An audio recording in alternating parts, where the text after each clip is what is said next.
Hello, my name is Kent Hovind. I taught high school science for 15 years, and now since 1989 I've been an evangelist doing seminars on creation, evolution, and dinosaurs.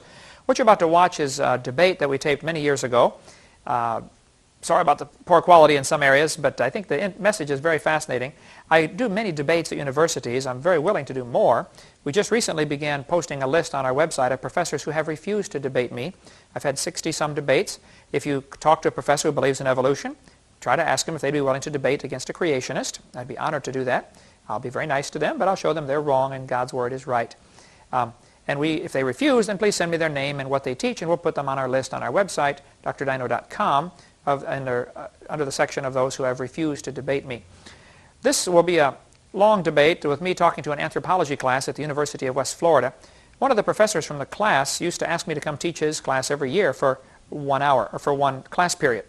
He then moved on, and I haven't been back to that class for a while, but I'd be glad to come speak to any class, university, college, Christian or non-Christian, and field questions from the audience. We can talk about the subject of creation evolution. Hope you enjoy this debate. We have quite a few more. If this is the only one you've seen, we suggest you get our catalog. You can call the office or write or get on our website, and that information will come up on screen. And you can get information about how to get more debates or our other series of tapes. We have a lot of information designed to strengthen your faith in the Word of God. We encourage people to believe the Bible and do what it says and accept Christ as their Savior so they don't die and go to hell. Hope you enjoyed. If you have any questions, please give us a call. Thank you for coming for the second year in a row. And thank you, Dr. Lee, for having me. Appreciate it. Thank you.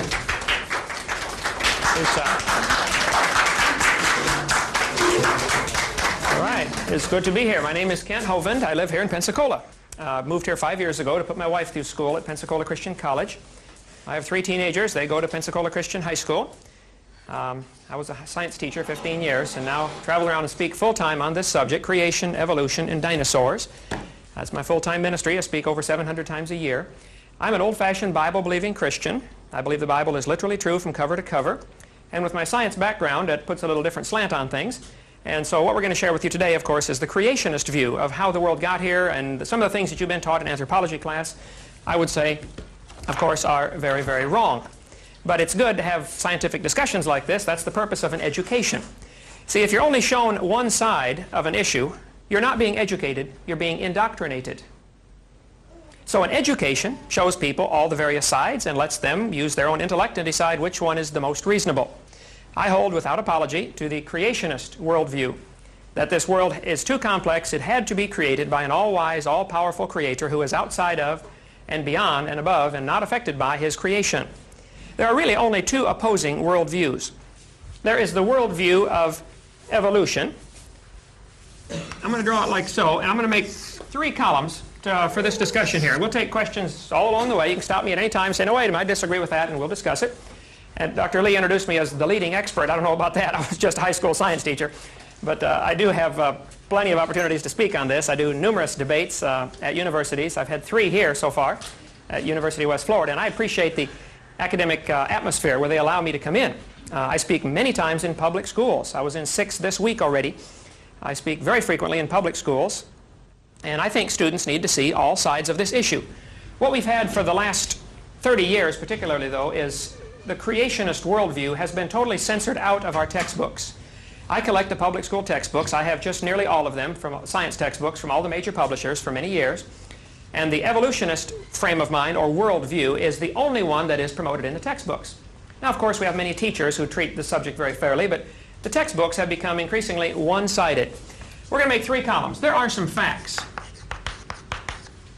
And then there are different ways to interpret the fact.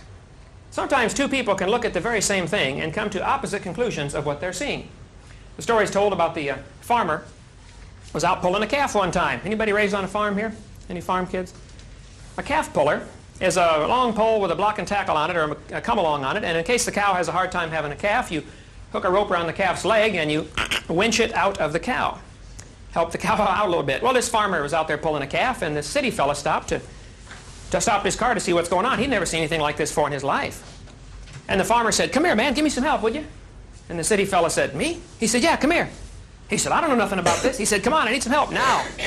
So the city fella hopped out of his car, jumped the fence, ran over there and helped the farmer pull the calf. Never said a word. Just did what the farmer told him. You know, hold this, pull this. About 10 minutes later, they're walking up to the barn to get washed up. And the city fella said, or the farmer said, "Man, you've been awful quiet. Are you okay?" He said, "Oh yeah, I'm fine, I'm fine." The farmer said, "Have you ever seen anything like this before?" The city fella said, "No sir, I've never seen anything like this before in my life." And the farmer said, "Well, you got any questions?" He said, "Oh yes, I do. I have one question been bugging me the whole time we're out there." The farmer said, "Let's hear it." The city fella said, "How fast do you think that calf was going when it ran into that cow?" No, you're looking at it all wrong. We are not separating the collision here. See, two people can look at the same thing and come to very opposite conclusions. I'll give you an example. It's a fact. Grand Canyon exists.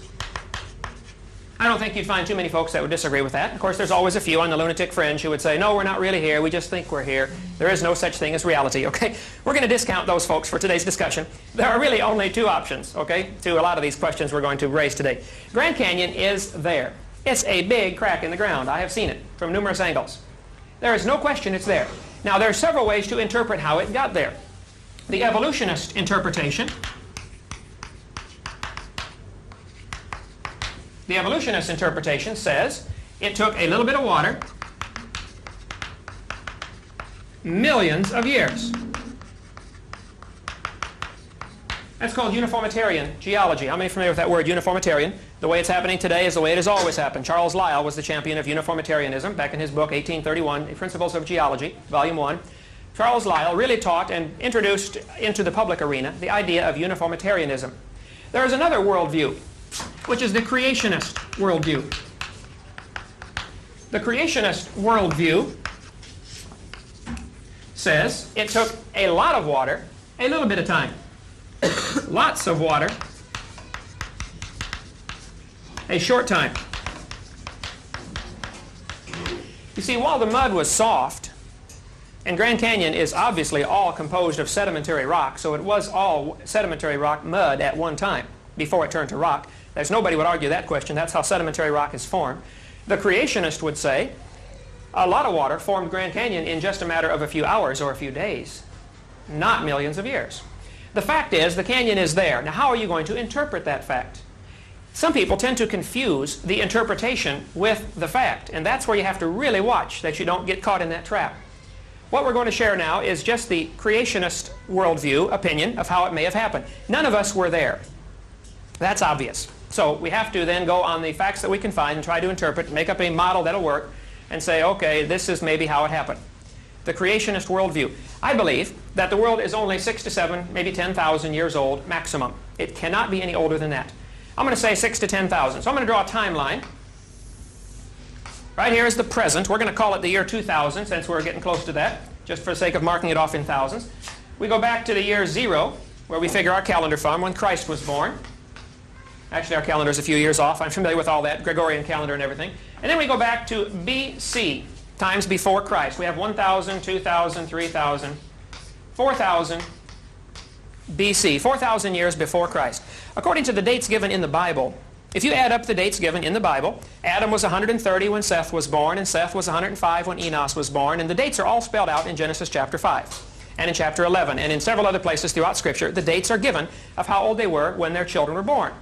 Adding up those dates will give an approximate age of the creation of the world of about 4,000 BC, plus or minus several hundred, maybe 500 or so allowances for genealogy overlapping and things like that. We're going to use the word 4,000, but don't hold me to that, okay? I'm not one of those guys that says Adam was created 4004 BC, October 23rd at 2 in the afternoon, okay? I do know Adam was created in the afternoon because it was just before Eve. That's the only clue we have in Scripture. But it doesn't give the exact date. All right, so we're going to, about 4,000 years ago. Then the Bible says, 1,600 years later, there was a worldwide flood. A flood that destroyed the world. This took place about 1,600 years after the creation. Actually, 1656, if the dates given are exactly correct. After this flood, there were only 8 survivors. 8 people on board that ark. Those 8 people began producing a population. They lived longer, so they had more children, maybe 10 or 15 kids per family. Population began to grow pretty rapidly. And by the time you got to the year 0, the time of Jesus Christ, the world population, and anybody would agree with this that studied the population statistics of the world population was approximately 1/4 of a billion. 1/4 billion, 250 million is the approximate world population at the time of Christ. You can go upstairs to your library or to the next building over here and get the population statistics, Macmillan Encyclopedia, or look it up in any one you want that deals with the population issue. Most experts agree the whole world population 2,000 years ago was approximately 1/4 billion, 250 million. Then the population began to grow, especially around the 1600s when a lot of new medical advancements came on the scene and a lot of really modern science began about the 1600s. That's where there was a great, of course, revival in reading the Bible. The King James Version was translated and many versions were put into the English language or into the common people's language where people could read it for themselves. And I think that was one of the great causes of the great revival of interest in learning and knowledge. And along with that came some tremendous medical advancements and scientific advancements and technology advancements. And so people began living longer, producing more children, and children lived longer. And about 1600 is when the population began to skyrocket.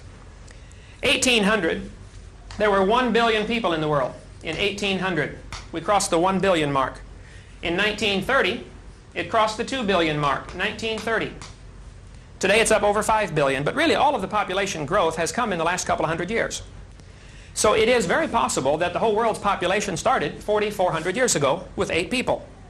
Anybody familiar with population growth rates, logarithmic extrapolation, could tell you, yes, the whole world's population, 6 billion, could have easily started only 4,000 or 5,000 years ago.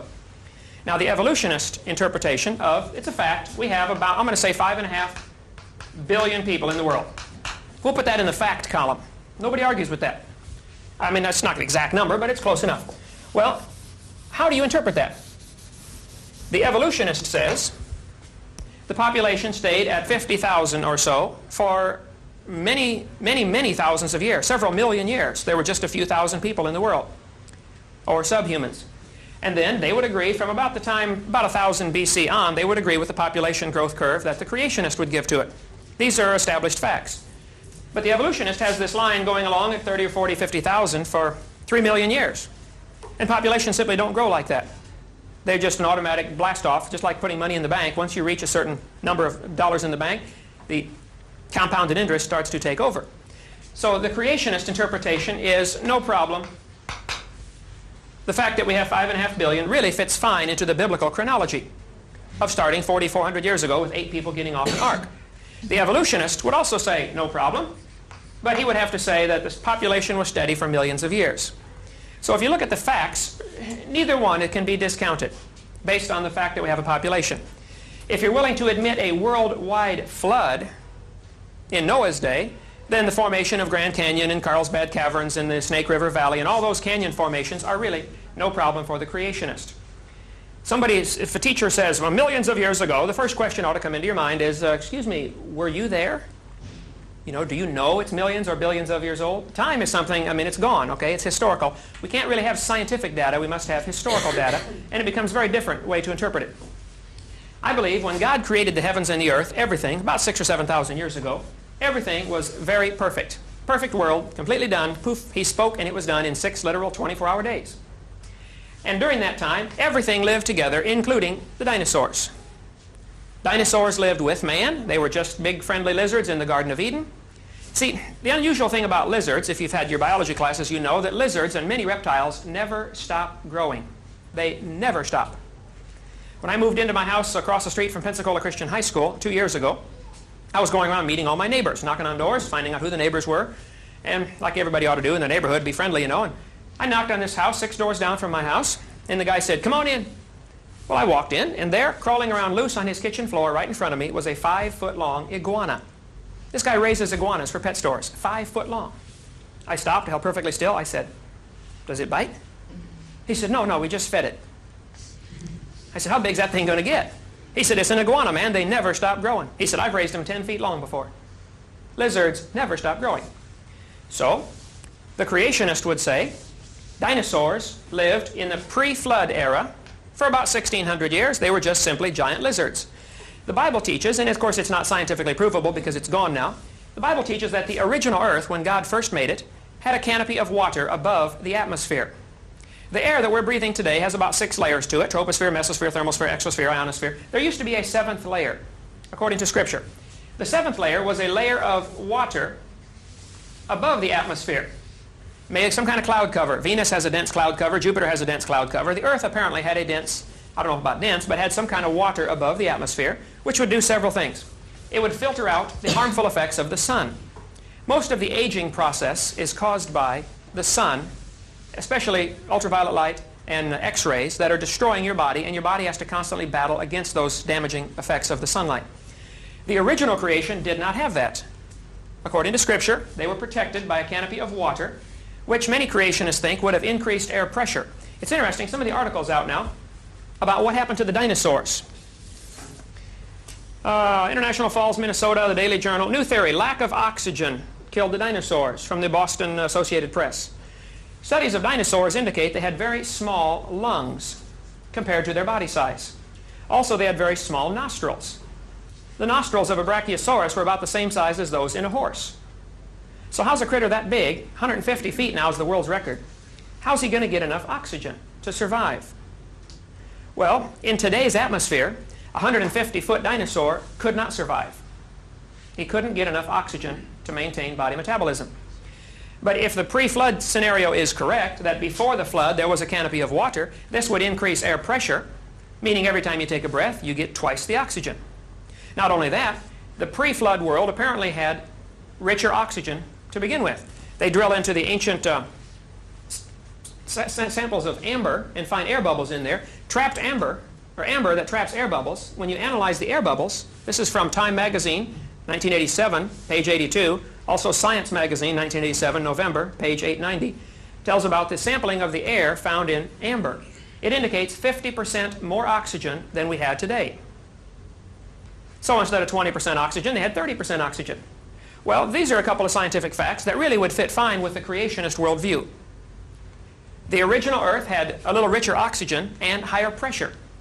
The strange thing about high pressure gases is when you take a breath, you get twice the oxygen per lungful. And your healing process is much faster. Many major hospitals today are putting in what's called hyperbaric chambers. Little Jessica McClure, the girl in Texas that fell down in the well, remember that in 1987? Her foot was twisted around and stuck in her face as she was down inside of a 12-inch pipe for over 2 days, 58.5 hours. When they got her out, her foot was completely black and part of her leg was black from lack of circulation. They were going to cut her foot off, but one of the doctors suggested that they try her in a hyperbaric chamber. They put Jessica in a big steel chamber, pumped it up full of pure oxygen, and put it up to 30 pounds per square inch. Today you're breathing about 14.7 pounds per square inch atmospheric pressure. At 30 pounds per square inch, Jessica's foot began to turn pink within a few hours. It forced oxygen into the tissue. And they finally had to cut off the tip of her little toe. That's the only thing that wouldn't respond. She would have lost her whole foot. And many major hospitals are getting these hyperbaric chambers because they are learning that high-pressure oxygen causes the healing process to go many times faster than normal. A lot of burn patients are put in hyperbaric chambers these days because they heal so much faster. The Bible account would indicate that the whole world had these conditions. And so in pre-flood conditions, the people actually lived over 900 years. And there are many accounts, besides the Bible, many ancient accounts in literature that tell of a time when ancient people lived many, many hundreds of years. And that certainly is biologically possible. If you could alter not only the atmosphere that you're breathing, but also the plants would be getting more, better growth rate and have more nutrition to the plants. The people, apparently, according to Scripture at least, lived over 900 years. Here's a chart that I made of the length of the people's lifespans. Adam, for instance, every notch is 100 years here. Adam, according to Scripture, lived over 900 years. His son Seth lived over 900 years. Right here, this black line going down is the flood, 1,600 years later. These are straight from the dates given in the Bible. The people before the flood lived over 900 years with 1 or 2 exceptions. After the flood, lifespans dropped off to 400 years. And then down to 200 years. Something changed because of that flood. Well, the creationist worldview would say this canopy of water fell down. It rained 40 days and 40 nights. It flooded the world. It was a worldwide total catastrophe for this place. Everything was covered. All the mountains simultaneously covered at one time. People say, now wait a minute. Is it possible to flood the world? Could it rain enough to flood the whole world? Well, today, absolutely not. No, there's only enough moisture in the atmosphere to rain about 2 inches. But there's enough water in the ocean to cover this world 2 miles deep right now. If the world were smoothed out, if you push the mountains down and lift the ocean basins up, if you equalize things, the water would be 12,000 feet deep over the entire world. Well, the Bible indicates that after this flood, or actually during the course of the flood, in the last few months of the flood, the Bible says the mountains arose. The earth's crust was crinkling in under the pressures of all this water and the great catastrophe that it was under, and the mountains lifted up, and the ocean sank down during the last few months of that flood. As the mountains lifted up, the water would run off into the hole on the way, forming Grand Canyon in a matter of a few hours, because you had many, many thousands of feet of soft sediment. During that flood, all sorts of animals drowned, and people. Their bodies would then be, those that drowned, some would float and would rot and would not be preserved as fossils because they floated around. Some would happen to get buried. Those animals that are near the bottom already, like clams, would be buried first because they're already at the bottom. If there's a mudslide or volcanoes going on, they would be the first ones buried. The animals like birds and man are the last ones to drown, because man could figure out a way to avoid drowning until the last possible minute. And birds, of course, can fly around until they run out of gas, and then when they do die, their wings are hollow and their bones are hollow, so they would float. Then the reason we tend to find birds on top of the so-called geologic column might be better explained because of a worldwide flood. It doesn't necessarily have to be that birds evolved last. There are two ways to interpret that. You know, how fast that calf going when it ran into that cow anyway. You might want to keep track of the idea that maybe there is another very reasonable alternative explanation for some of the data that we see. I'm in favor of science. I love science. I got a PhD in education, which stands for post-hole digger, by the way. But I love science. But I'm afraid the evolutionist worldview is only one option. And as you go here to the University of West Florida, that's generally all you're going to be shown in your textbooks. The author of this textbook, as I read the older edition of this, doesn't consider creationism other than to ridicule it. Oh, this is an old-fashioned idea. We proved this wrong 100 years ago. That's the attitude they give about creation. Well, the creationist worldview would say, because of this flood, all of the geologic features were formed. After the flood, the climate was very, very different. The people didn't live as long, and anytime you change atmospheric pressure, like that flood would have done, you would have some real changes really for the next few hundred years as the globe, Earth began to restabilize. The ice caps were advancing and retreating as things were very unstable ecologically, and the climatology was very different. And so with increased weather changing patterns, people began to be deficient in certain diseases. Most of the ancient skulls that you've been shown, like Homo erectus and Neanderthal man, were probably just people who were deficient in certain vitamins. Rickets or different diseases would set in under climate conditions like that, where they weren't able to get enough sunshine. And rickets does cause the brow ridge to thicken and enlarge, and it causes the bone structure to be altered. There's a great book out, which you really ought to read, and I tried to order enough for everybody, but they're totally out of print. But if you would like one, I will buy you one if you'll promise to read it. Bones of Contention. This is by a creationist who has studied every single so-called fossil of caveman or ape man and has given a creationist interpretation of that. So if you'd see my son afterwards over there and put your name on the list, I will buy you one if you'll promise to read it. I don't have enough money to buy everybody a book to sit on your shelf. But if you really want an education, you ought to see both sides. If you like what you believe because whatever reason, well, then you may not want to see the other side. But there is an awful lot of evidence that says these so-called cavemen, Neanderthal man, Piltdown man, Java man, Peking man, etc., are either misidentified, little fragments, or they are simply deformed humans from certain things. You could line up the skulls of folks in this county in the same sequence that they appear in your anthropology books. There are folks with the same deformations of their skulls. So that lining up bones in a certain order does not prove that's the way it evolved. Yes, sir? Why are the bones that have been found only quote-unquote sickened bones? Why don't we have a fine array of healthy bones from these people too? All right. Here is some charts that I photocopied from this book of the different so-called, like for instance, Homo erectus, Homo habilis, and the dates that they were assigned. You got to understand, there is a preconceived idea that is very well established called the geologic column, the time scale by the evolutionist. So certain things happen, and it's a preconceived idea. And if a fossil is found, it must fit into that pattern, or the time is rejected. Many of the fossils that have been found, they have said, well, this is fully human, but it's too old. There's archaic Homo sapien species that don't fit. Pure, 100% normal, natural Homo sapien bones have been found, just like today's bones, in layers that are supposedly 2 million years old. So all sorts of mental gymnastics must be done if you want to preserve the theory, the interpretation. If you're just willing to look at the facts, you would have to say, hey, if this bone is 2 million years old, then all these other things don't matter. They can't be human ancestors.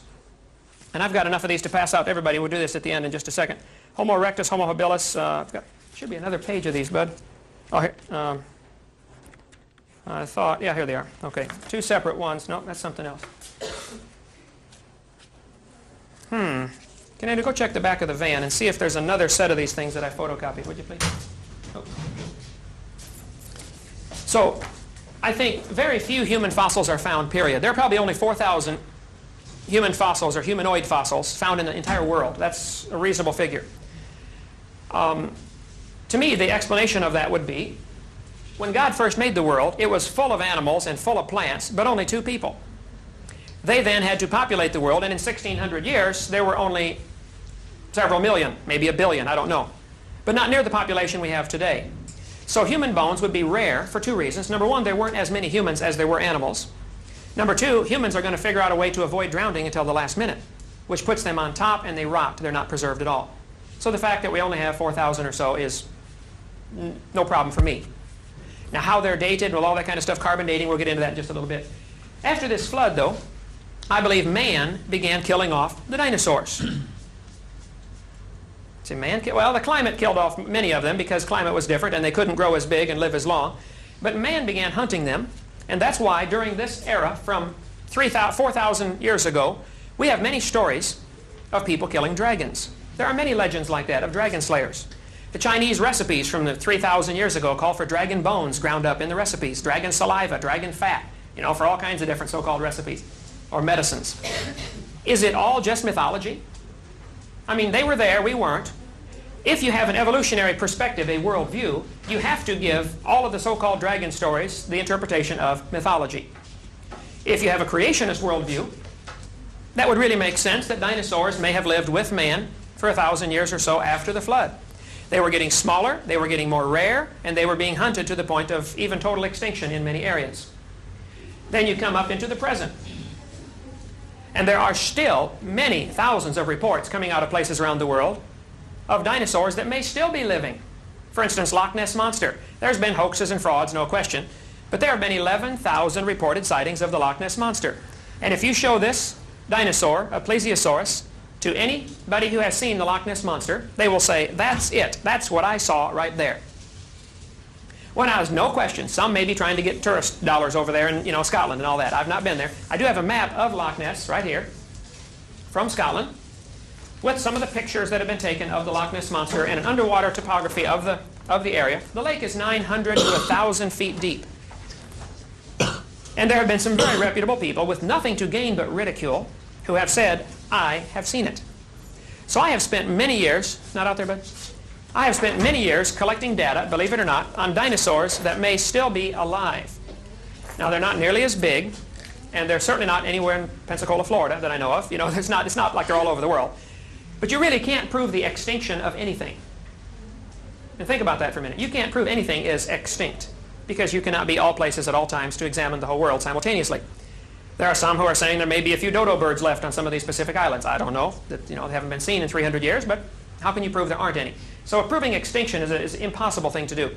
There are those who are saying that there could be a few dinosaurs still left. If you watch programs like Unsolved Mysteries or Sightings or things like that, you see some awfully bizarre things on there that don't make sense if you have this worldview. Because you've already been taught dinosaurs died out 70 million years ago. Don't dare question that, or you'll be excommunicated from the temples of higher learning, Yes? Well, I'm detecting a little bit of a straw man here, because if this so-called evolutionist view isn't half as solid as you're making it out to be, there's a big argument now whether or not dinosaurs were warm or cold-blooded, and there's no bird fossils at all. There's only 3 Archaeopteryx fossils in the whole world. Nothing else even looks like a bird. They're real willing to talk about what's the problem with it. And I don't see this monolithic view held by the evolutionists at all. I mean, I just got done going through 6 books on early man for a paper on the Piltdown hoax, and these guys can't agree on a Homo habilis at all. There's no view out there that's saying, yes, it's this way, yes, they did this. They're real flexible on that. I think it's kind of who you talk to, but I sure don't detect this evolutionist monolith out there that's has to be, that they're all got this view, because they know. One way or the other. Yeah. Okay, that's a good point. But see, what I'm concerned about, I guess, as a high school teacher, is what is in our grade school and junior high and high school textbooks. I assure you, in those books, it is a monolithic worldview. This is the way it happened, boys and girls. It is presented as if it is a fact. There is no other alternatives offered. So at a college level, you may have a good point. But at junior high, high school level, it is a monolithic worldview. This is the way it happened. And so I object to that. I think the teaching of evolution is largely religious, not scientific. Now, we must define our terms. Evolution. I have Webster's Dictionary's definition of evolution. Okay? Webster's Collegiate Dictionary, second college edition, 1986. Evolution, I'm just going to read part of it here, and you're welcome to look it up for yourself. A development of a species, organism, or organ from its original or primitive state to its present or specialized state, phylogeny or ontogeny. The theory, now generally accepted, that all species of plants and animals develop from earlier forms of hereditary transmission, of slight variations of successive generations. Well, actually, this is, I think, a little deceitful, because what is taught in our textbooks is more than just the idea that parents may have children that are different than the parents a little bit. That would be classified, in my view, as microevolution. There is evolution in that sense as far as variations. You know, I have 3 children, they're all very different. If a couple has 10 children, they're all going to be very different. And your grandkids will be even more different. But that's not really evolution. That's where we need to define the term, I guess, and I should have done this earlier. Micro and macro. I would accept microevolution. I would say, for instance, you could get a variety of mutts from the dog pound, and over the next 50 years, through selective breeding, you could develop a wide variety of dogs. You could maybe even develop the Chihuahua and the Great Dane in 100 years. I don't know, maybe take 500 years, but it could be done. But stand 50 feet away and look at it. It is still a dog. It is obviously not a hamster or a turtle or a tomato. It is not really evolution in the sense that's taught in our textbooks. What's taught in the textbooks is that these examples of microevolution are somehow proof of the general theory of macroevolution. And that's where I disagree. This is a religion. There is no evidence whatsoever to back this up. Nobody has ever seen a fish turn into an amphibian, or an amphibian to a reptile, or a reptile to a mammal. Nobody's ever observed that. Nobody's ever found a fossil. That is a belief. The fact that we have micro changes, I'll put that in the fact column. Micro variations. You can ask anybody that raises anything for a living. Find some fellow who raises tomatoes for a living and tries to develop hybrids or purebreds. He will tell you, oh yeah, you can get a wide variety. You may get 50 different kinds of tomatoes. But there are limits. And when the further you get from the norm, you may get one desirable trait, but you're going to get some real serious defects. Any cattle breeder will tell you, he can get a cow that'll give a lot more milk, but it's not as disease hardy. You know, it succumbs to diseases easily, or some other thing else goes wrong. So that would fit perfectly with the creationist worldview, that God made them after their kind, not species. Each kind of animal was originally created, and there has been variation and diversification within that kind, but nothing changing to a new kind of animal. For instance, dogs. All the different dogs, including the wolf and the coyote and the hyena and the fox, may have had a common ancestor. I wouldn't argue that. But it's still in the dog family. It's still the same kind of animal. You didn't get a new kind of animal out of it. And you may diversify to the point where they are no longer interfertile. Great Dane and a Chihuahua. Though technically they are interfertile, except for mechanical reasons, they could produce a puppy. But they are now classified maybe as a new species, but it's still the same kind of animal. The word species is really where the problem arose back in the 1800s. Darwin could easily see that you could raise pigeons, and he was a great raiser of pigeons. He could easily see that it doesn't take long to develop all kinds of varieties of pigeons. But you're never going to get a crow. And you certainly aren't going to get a mammal or a reptile or a fish out of that pigeon. So all he ever pointed out, and all that has ever been pointed out, is micro changes, which are perfectly compatible with the creationist worldview. There has never been pointed out a macro change. And because of that very thing, there are many now who are going to the punctuated equilibrium theory, like Stephen Jay Gould and Niles Eldredge, who are saying, well, we don't see any evidence for evolution, therefore it must have happened rapidly. So you're arguing from the lack of evidence as proof for your theory? Come on, you better try that one more time. That's not going to get past me anyway. Lack of evidence proves it happened? No. To me, that's an indication, hey, maybe the Bible's been right all along. Maybe the only evolution has been micro variation, which really would be a proof of an intelligent creator.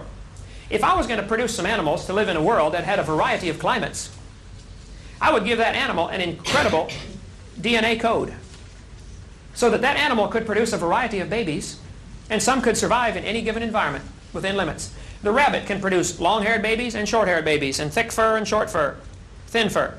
Some can survive the hot climates, some can survive the cold climates. And over the last 4,400 years, they have diversified until today, the Alaska rabbits will not interbreed with the Florida rabbits. They cannot. Their breeding cycle is totally different. Now, the Alaska rabbits can breed with the Minnesota rabbits. They're not too far different yet. And the Minnesota rabbits can breed with Florida rabbits, but the two extremes can no longer interbreed. That's not evolution. That's simple variation. It's still the same kind of animal. That's a micro change. It's still a rabbit. You know, stand back and look at it. It is obviously not a turtle. So that's my objection, is that the theory of macroevolution is included in with the textbooks for our junior high and high school kids as if it is a fact, and it is a far cry from a fact. It's a religion. You can take, like the branches on a tree. You have the different 250 varieties of dogs probably had a common ancestor, and the ancestor was a dog, right? All the different varieties of cats, you know, Siamese and all those different kinds of cats probably had a common ancestor that was a cat of some kind.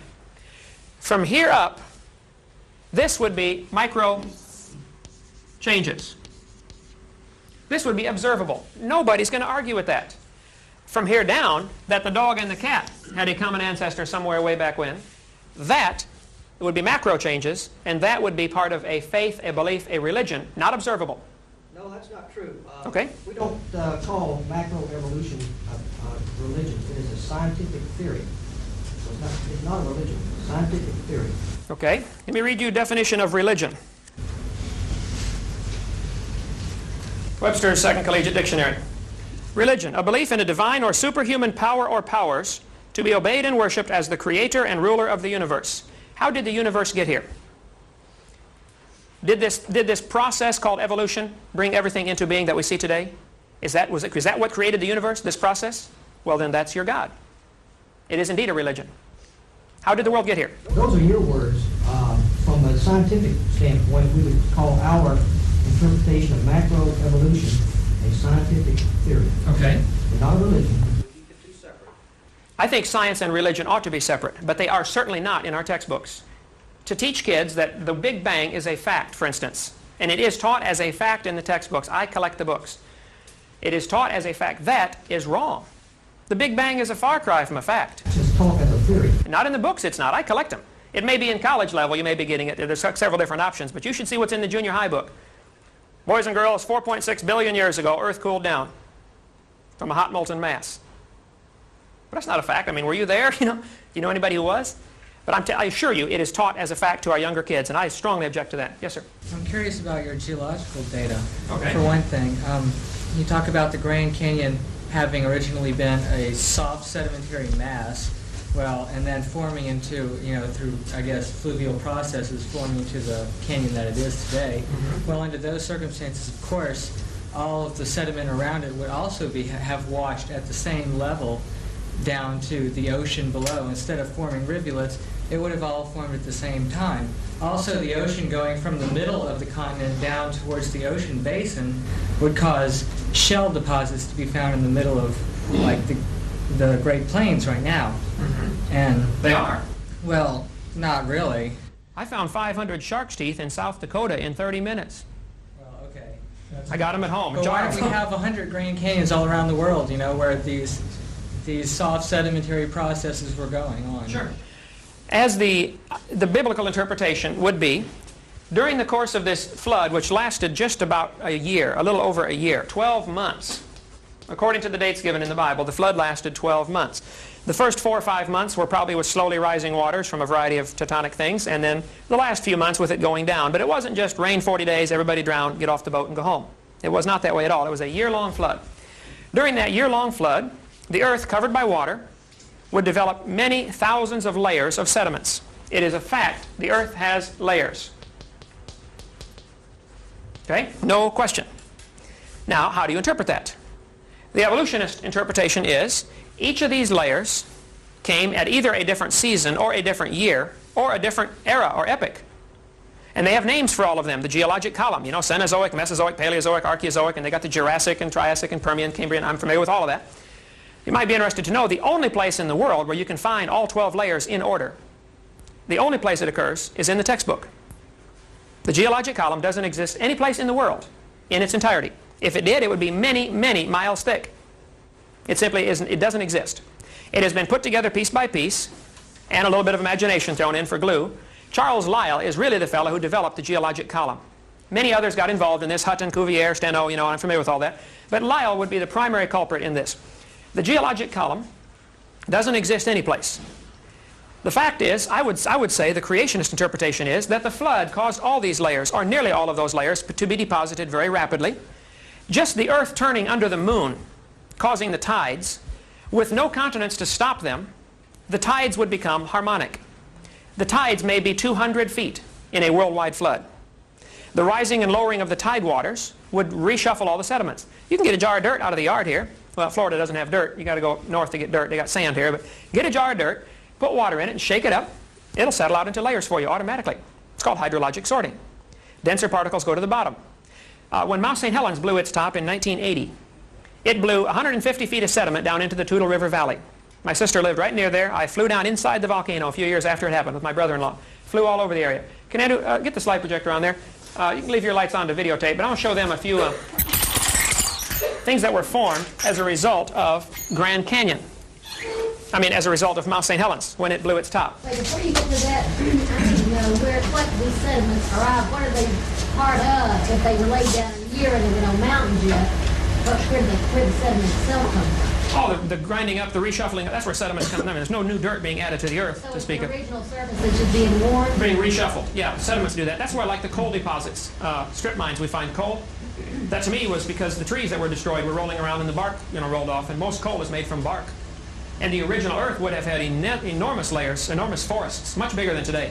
Under double atmospheric pressure, plants, trees were huge. Of course, they only lived 1,600 years till the flood took place, so they weren't like the 3,000-year-old sequoias. They didn't have 3,000 years to grow.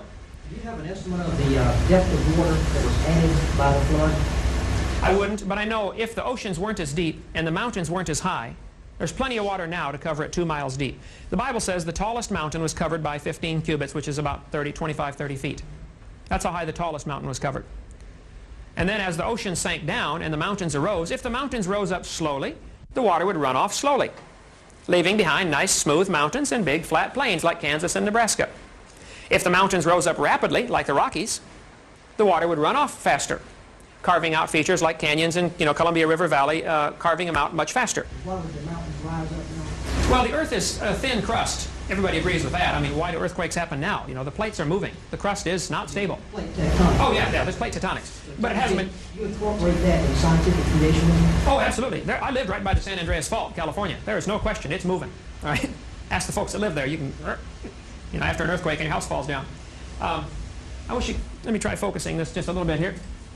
When Mount St. Helens blew all this mud down into the valley, it made so much sediment, and the sediment automatically stratified. This layer of stratified rock, you can see the layers in that, was formed in one day, 25 feet thick. The next time the volcano blew, a scalding hot mudslide cut across that sediment, wiped it out, cut it off, sheer cliff, standing straight up. 5 days later, it was hard enough to hold a sheer cliff. I mean, this stuff happens, okay? Mount St. Helens did that. All these fine laminations were formed very rapidly. Here the blast was going hurricane velocity winds racing across there from the blast of the volcano, and it formed all these layers rapidly. Snow does the same thing in a snowstorm. As the snow goes moving horizontally in a bad wind, you cut into the snowbank and look at it. It'll be stratified. The heavier flakes at the bottom in the sand, it'll automatically sort the particles for you. So the creationist interpretation is that all of that so-called geologic column took place rapidly. Right now, today, you can go see Mount St. Helens, and there are several canyons that have been formed there by Mount St. Helens. The canyons have sheer cliffs, 150 feet high, standing straight up, and they're all stratified, and they were all formed over the last couple of years. The mudslides went through some of the old lava flows that were solid rock. That scalding hot mud went through there and carved canyons 100 feet deep through solid rock in 10 minutes. Because boiling hot mud is very abrasive. During the worldwide flood, the water would have had mud in many areas, you know, and muddy water is much more abrasive than regular water.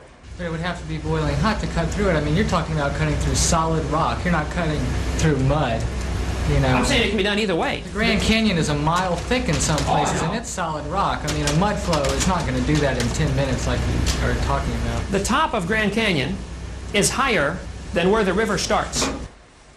Rivers only flow downhill. The river flows through the bottom of the canyon. 1 mile up is the top of the canyon. The top of the canyon is higher than the source of the river. So one of two things has to be true.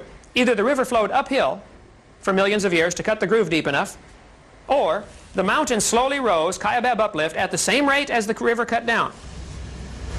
I think we're calling on the supernatural here to assume that the rate kept pace. I don't think so. The source of water for the Grand Canyon is the Rocky Mountains. So we have a considerable height to work with there before you get down to the present-day surface. So no matter what the original surface was, you still had that height and the snow belt in order to give you your initial river. If you would look at the drainage pattern of the Grand Canyon, all the area drained by it, the source of the rivers that go through that canyon are lower than the top of Kaibab uplift. How much? I don't know how much lower. You don't know the difference in altitude? Several hundred feet. The top of the canyon is 5,000, I think 400 feet above the bottom of the canyon. Today, the erosion rate through Grand Canyon is very slow. No question. But today we just have one little river flowing through there. At the bottom of Mount St. Helens, the canyons that are down there from the trees that were blown over, the log jams were every place. Get through some of this here. The rivers that were cut, the features that were cut from the, I guess it's on the previous slide carousel. I'll get the lights back on and shut that off, would you, bud? The canyons that were cut because of Mount St. Helens exhibit all the features of Grand Canyon. The mud flows stratified everything very rapidly, hundreds of feet thick, and the canyons that were carved out look just like miniature Grand Canyons, and scientists watched them happen in 15 minutes. You know, so I think that's a mini example of what happened on a macro scale during the year-long flood. Well, they've got a Grand Canyon on Mars that makes the one on Earth look like nothing. So is that assuming that there was a population on Mars that was smitten by a great flood at some point in time? And Oh, no, that wouldn't have anything to do with it, I don't think. Canyons form the same way, you know, in each case, so... Well, no, I didn't say canyons form the same way in each case. I'm saying Mount St. Helens showed us that's how it could have happened. Okay. I think outer space is full of ice. Nobody questions that. There are ice meteors flying around, super cold snowballs. If an ice meteor collided with Mars, Mars gets hot enough to melt the ice, and it would run and flow and could form canyon features. Human habitation would have nothing to do with the canyon on Mars.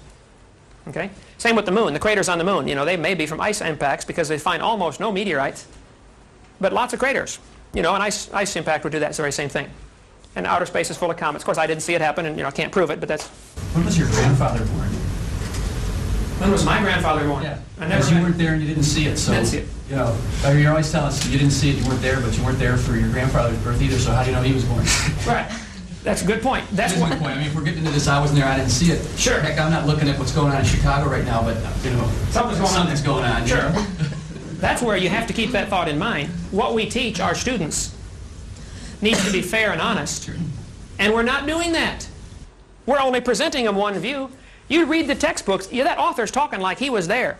4.6 billion years ago, this happened. 20 billion years ago, the Big Bang took place. Yeah, right. You know, you saw that? Yes, So but I object to the dogmatic teaching of evolution in our junior high and high school textbooks. well, is it healthy to do the same kind of dogmatic teaching that schools such as PCC do, using the Bible as their textbook for such classes as chemistry classes or physics classes? You know, I mean, that's just as one-sided, and these theories are just as tenuous as the evolutionist model that you might come up with. The point would be, like PCC and Christian schools, they teach plenty of evolution. My kids go there. I paid for the books, okay? Believe me, I've read them all. I've taught from those same books. The theory of evolution is thoroughly presented. I would say the kids would come out of PCC with a better understanding of evolution than the kids coming out of Pine Forest. Of course, they're not going to believe it, but they're shown they're shown the theories, and they're shown the fallacies of the theories. They're being educated, not indoctrinated, I would say, is the big difference. Get all the kids together, give them a test. Give all the kids in America a standard science test. The kids going to a Christian school, which is about 1/4 of the cost, will test higher overall.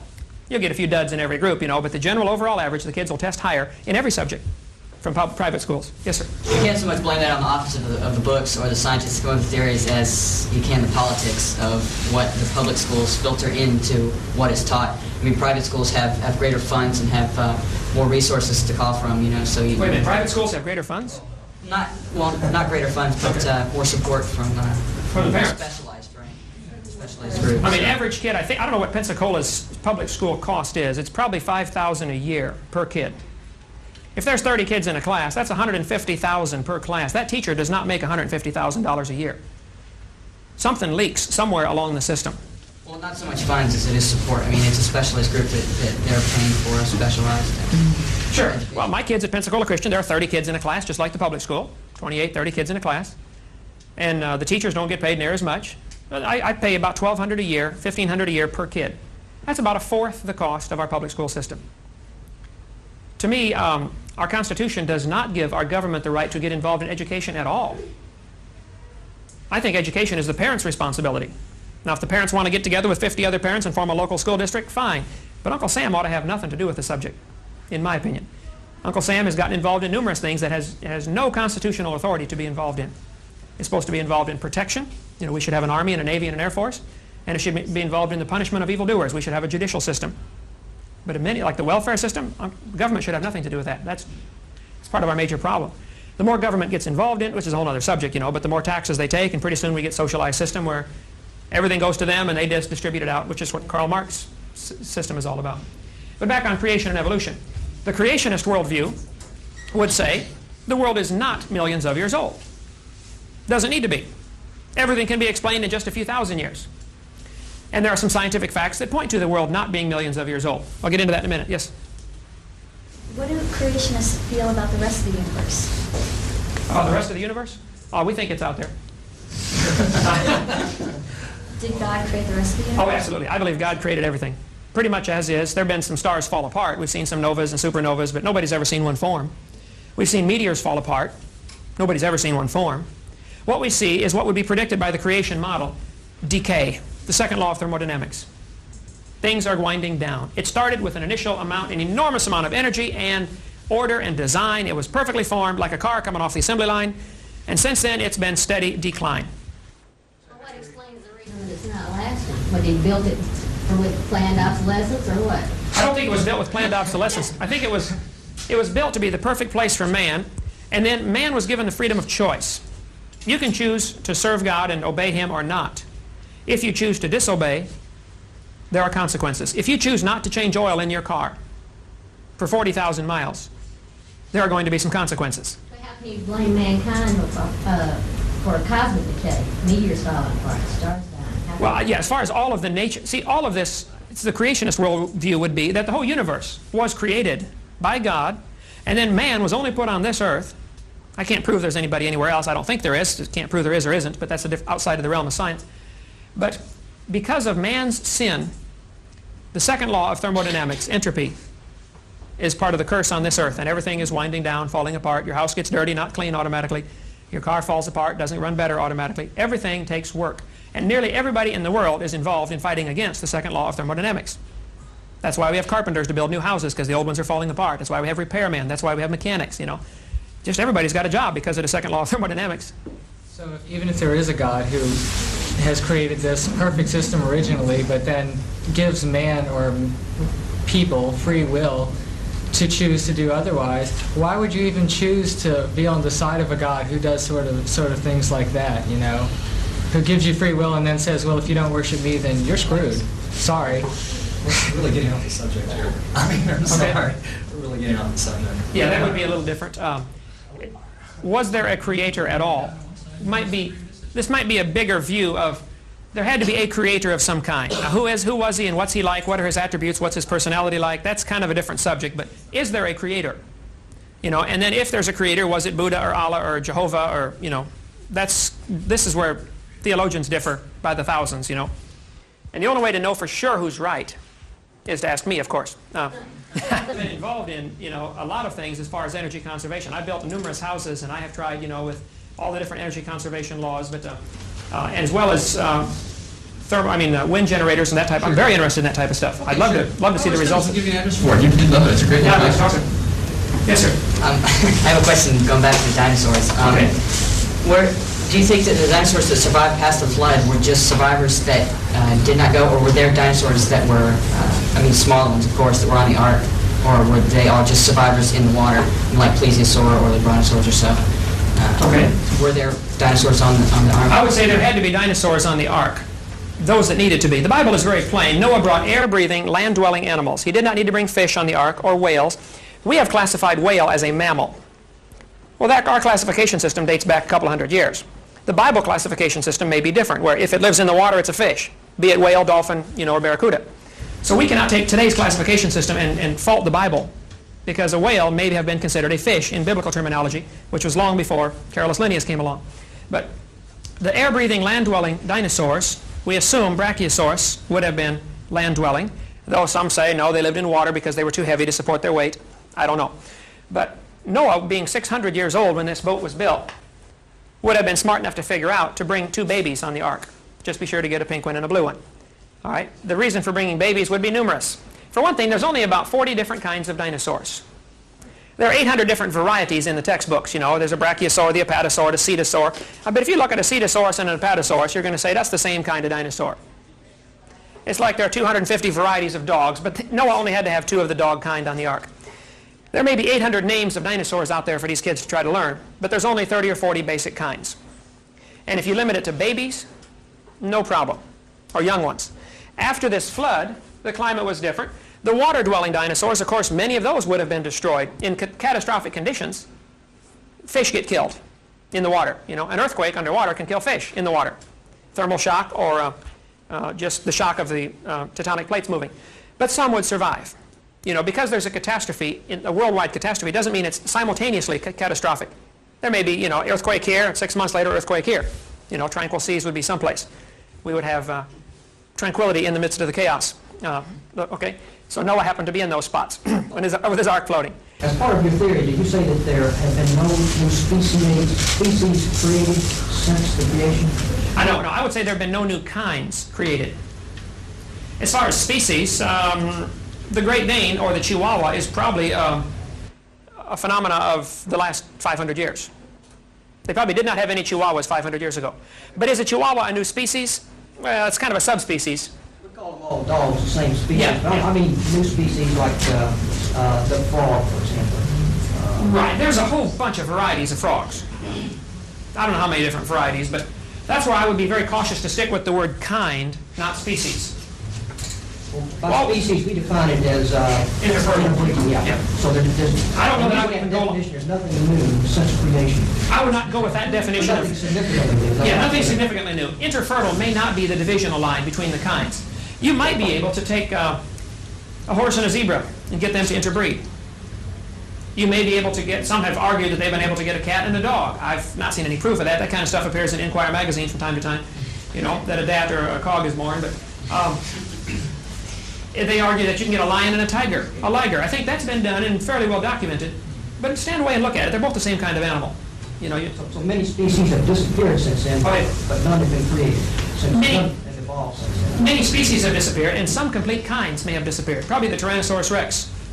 I would say, within the first few thousand years, if you could kill a T-Rex, you would be a hero. They'd tell stories about you around the campfire. And the story gets blown out of proportion with the telling of it, and pretty soon he's got, breathing fire and flying around and, big as a mountain. But I think the basis of the story was in historical fact. They were killing off dinosaurs. The Bible doesn't mention dinosaurs. Oh, it does too. Does it really? In the book of Job. Have a reference? Oh yeah, Job is right in the center of the Bible, just before the book of Psalms. Job chapter 40 and verse number 15 talks about Behemoth. It says Behemoth is the chief of the ways of God. The Hebrew word there is the biggest. That would, I think, probably be the Brachiosaurus. It says he moves his tail like a cedar tree. Well, it had a tail like a cedar tree. Some reference Bibles will say Behemoth was an elephant or hippopotamus. You got to understand, in 1841, the bones were put together of the first reconstructed dinosaur. 1841. King James Version of the Bible was translated in 1611. So if dinosaurs were nearly extinct 1,000 years ago, let's say for all practical purposes, they're totally extinct. People forgot about them. During the Dark Ages, the knowledge of dinosaurs and dragons was lost. First-hand knowledge. They're gone. They died out 500 years earlier. When they start putting the bones together in the 1800s, the people said, wow, where did this come from? So it was a golden opportunity to try to teach, well, maybe they lived millions of years ago. Actually, it was in the 1800s that the word prehistoric was invented. The word prehistoric will not be in a dictionary from the 1700s. Would you say dinosaurs were around during the time of the Roman Empire? I think they were, and I have some pictures. I got 6, 7 carousels full of slides. Roman mosaics have been found showing dragons fighting, long-necked dinosaurs. Paintings found in caves in Africa, even scratchings in the walls of the Grand Canyon depict dinosaurs. Legends by the thousands, of course, persist of dinosaurs, or what I would consider dinosaur. They call them dragons normally, the typical designation of it. Many of the ancient ships' logbooks talk about dragons or sea monsters. Captain Peter McKay, HMS Daedalus, here's the whole account right here. He and his whole crew watched for 20 minutes as a sea monster swam under their boat. The sailors begged him. They said, Captain, don't write this in the logbook. We're just going to get laughed at, even though they all saw it. I mean, there are thousands of stories like that out there. And there are books up here in your library, you know, about Loch Ness Monster and Lake Champlain Monster. There have been 21 expeditions now to Africa. Largest swamp in the world is the Likawala Swamp in Africa, 55,000 square miles, which makes it bigger than the whole state of Florida. That swamp, Dr. Roy Mackle, University of Chicago, microbiology professor, he's been over there twice. He's going again this month or next month. His phone number and address is right here. Call him up. After his 2 trips in 1980 and 81, a movie was made called Baby, about the possibility of dinosaurs still living in the African swamp. Now, I'm not saying they're everywhere and they're running around Pensacola, but it's a big world. You get a swamp as big as Florida that's nearly uninhabited. Matter of fact, the Congo government that owns it said it's 80% unexplored. You know, they've flown over it and mapped it, but that's not exploring it. If it's such a big world that we could miss dinosaurs, then maybe we're missing some new species that you claim aren't happening. I mean, how do we know that we know all the species that are there and we don't know the new ones if we don't know the old ones either? I mean, here you're arguing from lack of evidence again. Whoa, you're arguing from a negative position. Yes, you're telling me that there's, I know the name of that thing, Mancolo Mbebe might be out there, and it's reasonable to assume that. But you're also saying that we know for sure that there's no new species. Oh, I didn't say there's no new species. There's probably a lot of stuff yet to be discovered. You said there haven't been any new species since the flood. You told there haven't been any new kinds, would be my argument. What is a kind? That's a nebulous term. What is a species, for that matter? Nobody's got a good definition of species either. What's a great definition of species? You'll be the first one to know it. Look it up. Everybody's got it in the back. Look it up in the little anthropology book there. It's got a definition of species. You get 50 different anthropologists or biologists to define the word species. You come up with 50 different definitions. Gee, the only one I've ever heard is that it's an interbreeding population. That's the only one I've ever heard. That's the only one I've ever heard. Is a Chihuahua and a Great Dane the same species? Sure. Yes. They're listed as the same species. You look at them there. Okay, but I would be cautious about, from my standpoint, of using the word species. I'm going to stick with the word kind, which may be something more like family. I think a dog and a coyote. Is a dog and a coyote the same species? No, same genus though. Are they interfertile? Sure. Well, why aren't they the same species? Your definition says they're They don't interfertile. have to be. It's an interbreeding population. If they start to interbreed, if you had 300 dogs and 300 coyotes and put them on an island for 6 months, you got it. That's your population right there. So your definition of species is flexible then? No, it's not. It's an interbreeding population. That's the definition. Well, the dogs in Florida are not interbreeding with the dogs in Hawaii right now. They can, though. Yeah, but they're not. But they can if they have to. That's the whole point. Well, see, if dogs and coyotes are different species, just because they don't happen to be interbreeding at the moment, you got arguing both sides of this coin. Not at all. Yeah, No, the only definition I think anybody here has ever heard for species is an interbreeding population of organisms. It's the only one we've ever heard. I've never heard 50 different kinds. I've never heard anybody argue about that. Well, my dog, then, is not the same species as any dog, because he's been neutered and can't interbreed with anything. So, Well, he's not a population either. You only got one. But I've never heard this argument you're claiming is out there. I've never heard this difference of well, I think we're off on a real minor rabbit trail. But, No, you're slipping by all these absolutes that aren't really absolute. You're telling me there might be dinosaurs out there. You're also telling me that we know that there have been no new kinds happening. If it's such a damn big world, then how do we know all the kinds? I mean, it's pretty silly to say we know what's not out there. I can say no scientist has ever observed a new kind of animal. Gee, talk to a microbiologist. They're making new kinds of microorganisms all the time. They're making varieties of old ones. Oh, I bet. They're making some that are resistant to certain bacteria, but it's still, resistant to certain drugs. It's still the same basic kind. Oh, it is? Stand 50 feet back and look at it. It is obviously not a tomato or a hamster. They put human genes into plant cells. You tell me that a mixture of human and plant genetics is not a new kind? Is it fertile? Does it reproduce itself? It does. Part human, part plant? It's carrying. That's how they're making vaccines. That's how they're making antibodies. They use monkey tissue to make the vaccine the World Health Organization used for smallpox. Oh, They yeah. grew the virus in monkey tissue because it's got monkey genetics. Hey, that's a human vaccine. You squirt it in a human, you don't get smallpox. Oh, yeah, That's really? that bacteriophage has never existed before. It's never carried those genes before. It's still a bacteria. No, it's not. What That's is the it? whole point. Who knows what it is? It's a half bacteria, half something else. So you're saying, here's your argument. With human No, it's not intervention. an argument. It's just what it is. I'm not Here's- arguing here's the your point. I'm point. just saying there it is. You know. Here's your point. With human intervention, Creators. A creator intervened and made it. with intelligent input, you can mix two things together that formerly would not mix together and create something new. Sure. I would say that's what the creator did initially. He created things out of nothing initially, created some basic kinds, and without any intelligent intervention, there are no new kinds that have been observed. Never been observed that a new kind of animal. And the animals that do breed tend to stay within the same kind of animal. Dogs produce some kind of dog. Horses produce some kind of horse. And much of the evidence that's presented in I'll call it kind, but much of the evidence presented in our textbooks, for instance, the evolution of the horse from Eohippus to Equus, has been disproven many years ago. Right. But it is still presented to the high school kids. Gee, it wasn't presented to me when I was in high school. I've got the books. I photocopied out of the books. I don't know what books you got. So you must have gone, I don't know where these people are going to high school. It wasn't presented to me, and that was a long time ago. Come to my house, 1 block north, Pensacola Christian High School, and I'll show you my huge collection of textbooks, and I can assure you, I can point out many things that have been proven wrong years ago that are still in the Well, textbooks. so are we arguing with the theory or arguing with the textbook printers? I mean, they're not the guys that are coming up with the evolutionary theory. They're the guys that are writing high school textbooks. Oh, yeah, the guys that are There's an argument with not evolutionary theory. We got an argument with the textbook publishing company. I think we need to argue with the textbook publishing company Sure, so I and mean, selection committee. As far as the general theory, it is a philosophical worldview. It is not observable. You don't observe any changes from one kind to another. No, absolutely. Okay? Yes, ma'am. I have a question about your dates. You're changing the time length of the flood, and yet all your dates are according to the Bible, so how can we accept them? Wait. I'm changing the time length of the flood. You have the flood as being 12 months long, whereas in the Bible, it's 40 days and 40 nights. No, the rain was 40 days and 40 nights. But the flood, the rain only lasted 3 days in Iowa, but the flood lasted months, or a month. Actually state that the flood lasted for 12 months. The dates given in the Bible say 12 months. 150 days, the flood water was coming up, for 150 days, this was happening. You can read Genesis 7 and add up the numbers given there. Noah was in the ark for 40 days. The rain was 40, I agree. But the flood was a year. That's not a compromise. I'm not changing anything. Those are from the dates given there. Okay? Other questions? We didn't get to see it, so how can we say that?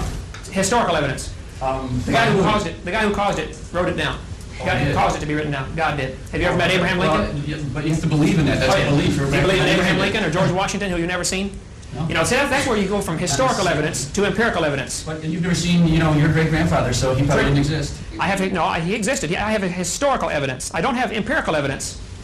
I have historical evidence. That's where evolution gets into trouble. I choose to believe the reporters. If they're not lying. If they're lying, we're all in trouble, right? That's right. Sure. Maybe we're not in America. Maybe we're in France right now, But historical evidence versus empirical testable evidence. And evolution has neither. Yes? Other people's historical evidence that contradicts these kinds of things. How about like the Sumerians who say that we were created by, that human beings were created out of these Neanderthal types as a result of trying to create primitive workers, and that the flood was a result of a planetary collision in prehistoric times. That's tremendous historical evidence, and it's all over the place. And what about that? Okay, good point. Their evidence. Sure. After this flood, 4,400 years ago, after the flood, the people that survived had children and grandchildren, and they diversified into the different cultures that we see today. And most folks would agree that the population of the world seems to have started somewhere around the Mesopotamian Valley, Iraq and Iran, which would fit perfectly with the Bible account. Within a few generations, they're telling stories to their kids and their grandkids, and the stories get blown out of proportion. And today, there are 250 different flood accounts. The Sumerians have one, the Babylonians have one, the Chinese have one, the Indians have one, and many of them agree in many of the details. Most of the flood accounts will say a family was saved in a boat. Now, you know, how big was the boat and how many were in the family? The details vary, but I think that's typical of mythology as it changes. But to me, the creator that made this whole place would be smart to preserve a record for us and to make sure that we do have the truth. Why on earth would he make the whole thing and then just leave it alone? I think he has taken great pains to preserve the biblical account for us. Lots of folks have died so we could have that. What is your explanation of the survival of your historical document survival? What is my explanation of How did it survive? how did the Bible survive? Through the medieval period, since we lost everything else. Well, we didn't lose everything in the medieval periods. You know, there were things preserved. The Carolingian period, is that what supposedly the Bible survived from, the transcriptions of the Bible? Is that the period that you think it survived? Well, no, I think it survived from shortly after this flood. People knew how to write all through history. There's never been a time when people didn't know how to write. I mean, archaeology says everybody has always known how to write. The original document? Oh, no, the original documents. I think it would be smart. Where's the survival of your historical documents? Well, to me, God knowing, my interpretation of this would be, God knows people tend to worship artifacts and things like this. There's enough slivers of the original cross. Every Catholic priest has one. You could build 5 cities if you put all them slivers together. You know, obviously somebody doesn't have the original one. That's not true. I'm a Catholic priest. I don't have one. You don't have one. You didn't get one? They used to give them one, didn't they? No, never have. There are supposedly, but that's not a good statement. He's got a little different Bible, too, so we got to find out which Bible. He's got a Catholic. Yeah, how can we leave out his under the Bible? What was wrong with that? You know, I don't know. All right. Which is probably another rabbit trail we may want to not go off on.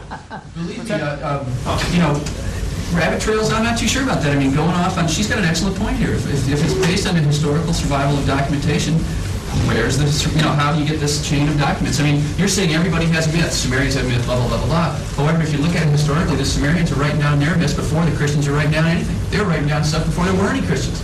So maybe everybody's copying their myths. That's not a good way to put it. All cultures had a flood myth. It did happen. But I just want to know where the survival of your historical documents come from for this to be the view, your view. I mean, if we're all basing everything on fact, where is the survival? Right, and going off into that part of this argument may be beyond the scope of what Dr. Lee wants here as far as anthropology class, okay?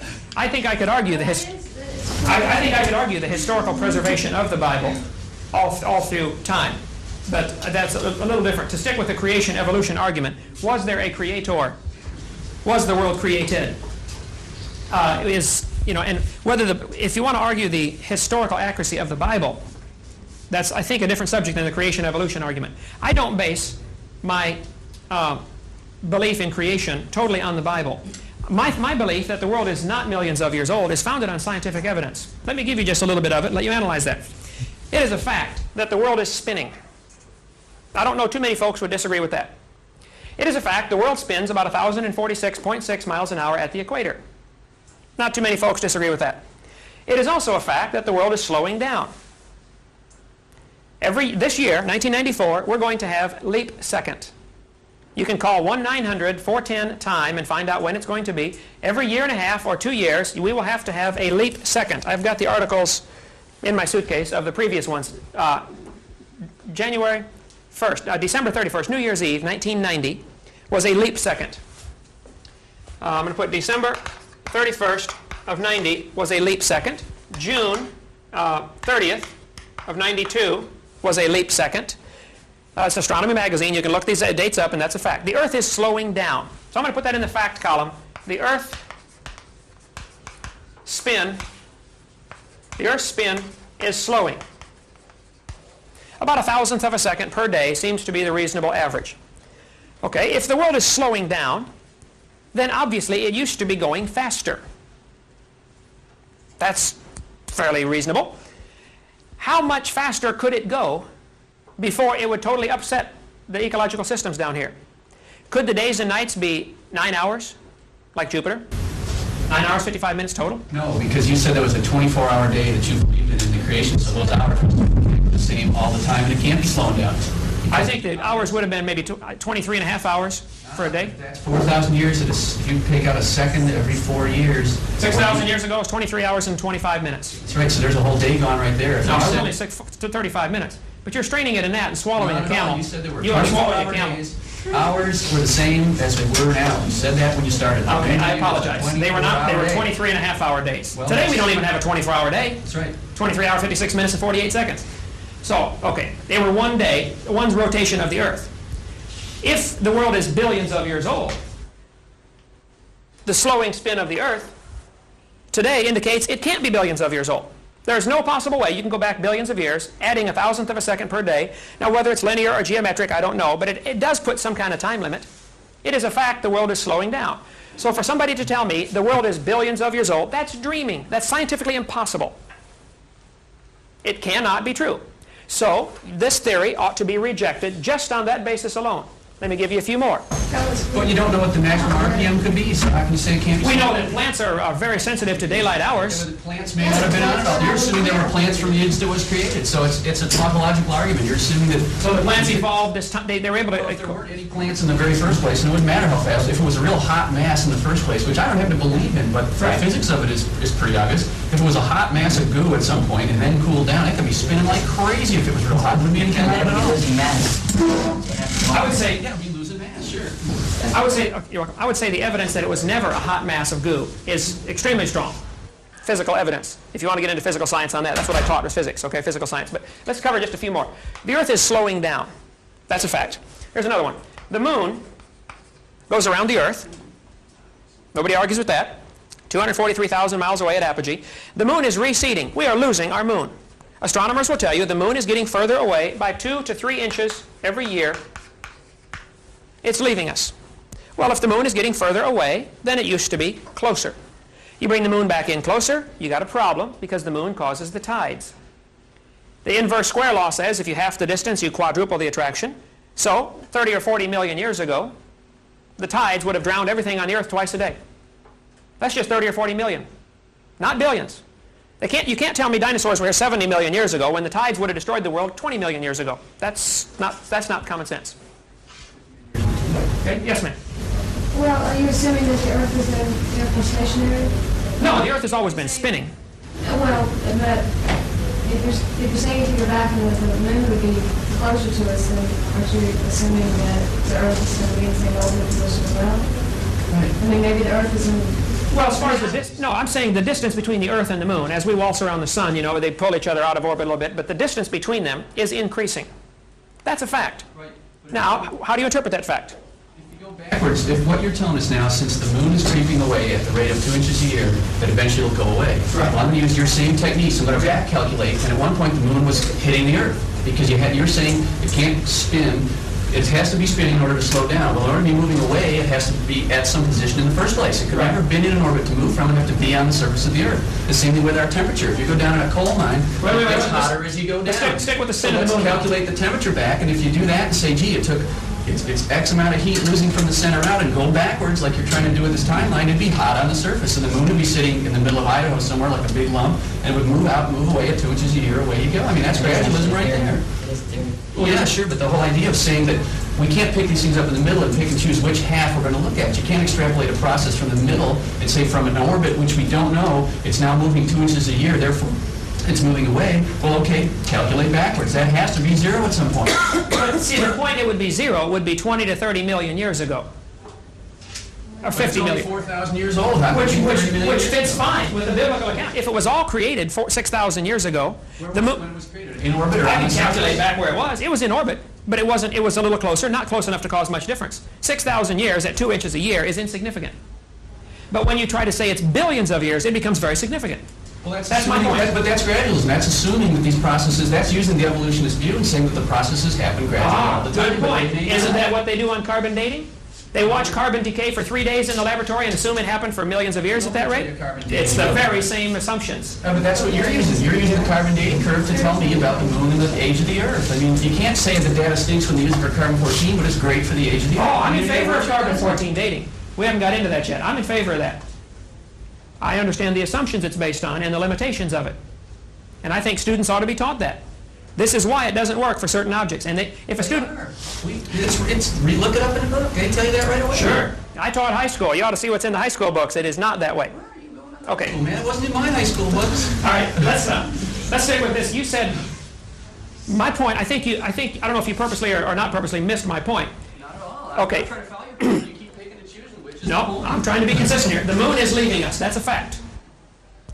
If you interpret that back in time, it does put a time limit. Either the Earth had to be stuck to the moon, or it was all created, already in orbit, and it's moved out a few miles. It certainly doesn't falsify the creationist viewpoint.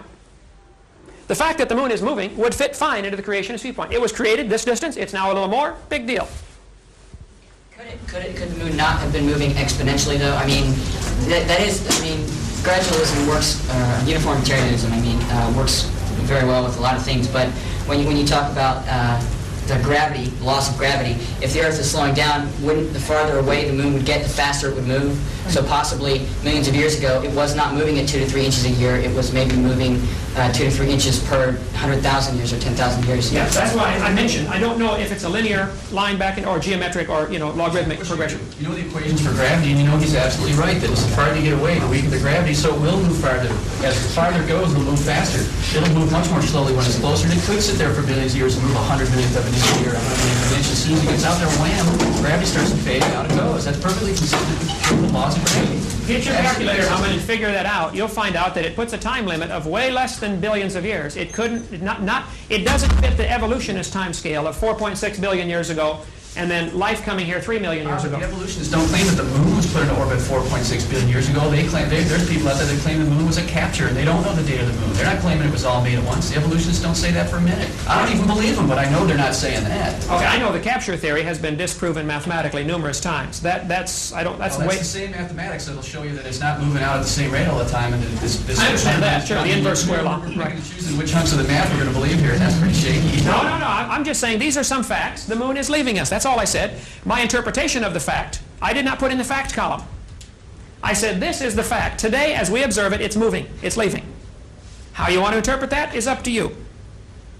If you choose to interpret that it started on the surface of the Earth in Utah as a big lump and left us, or the Pacific Ocean, that kind of theory, the creationist would say there is not a problem with the creation viewpoint.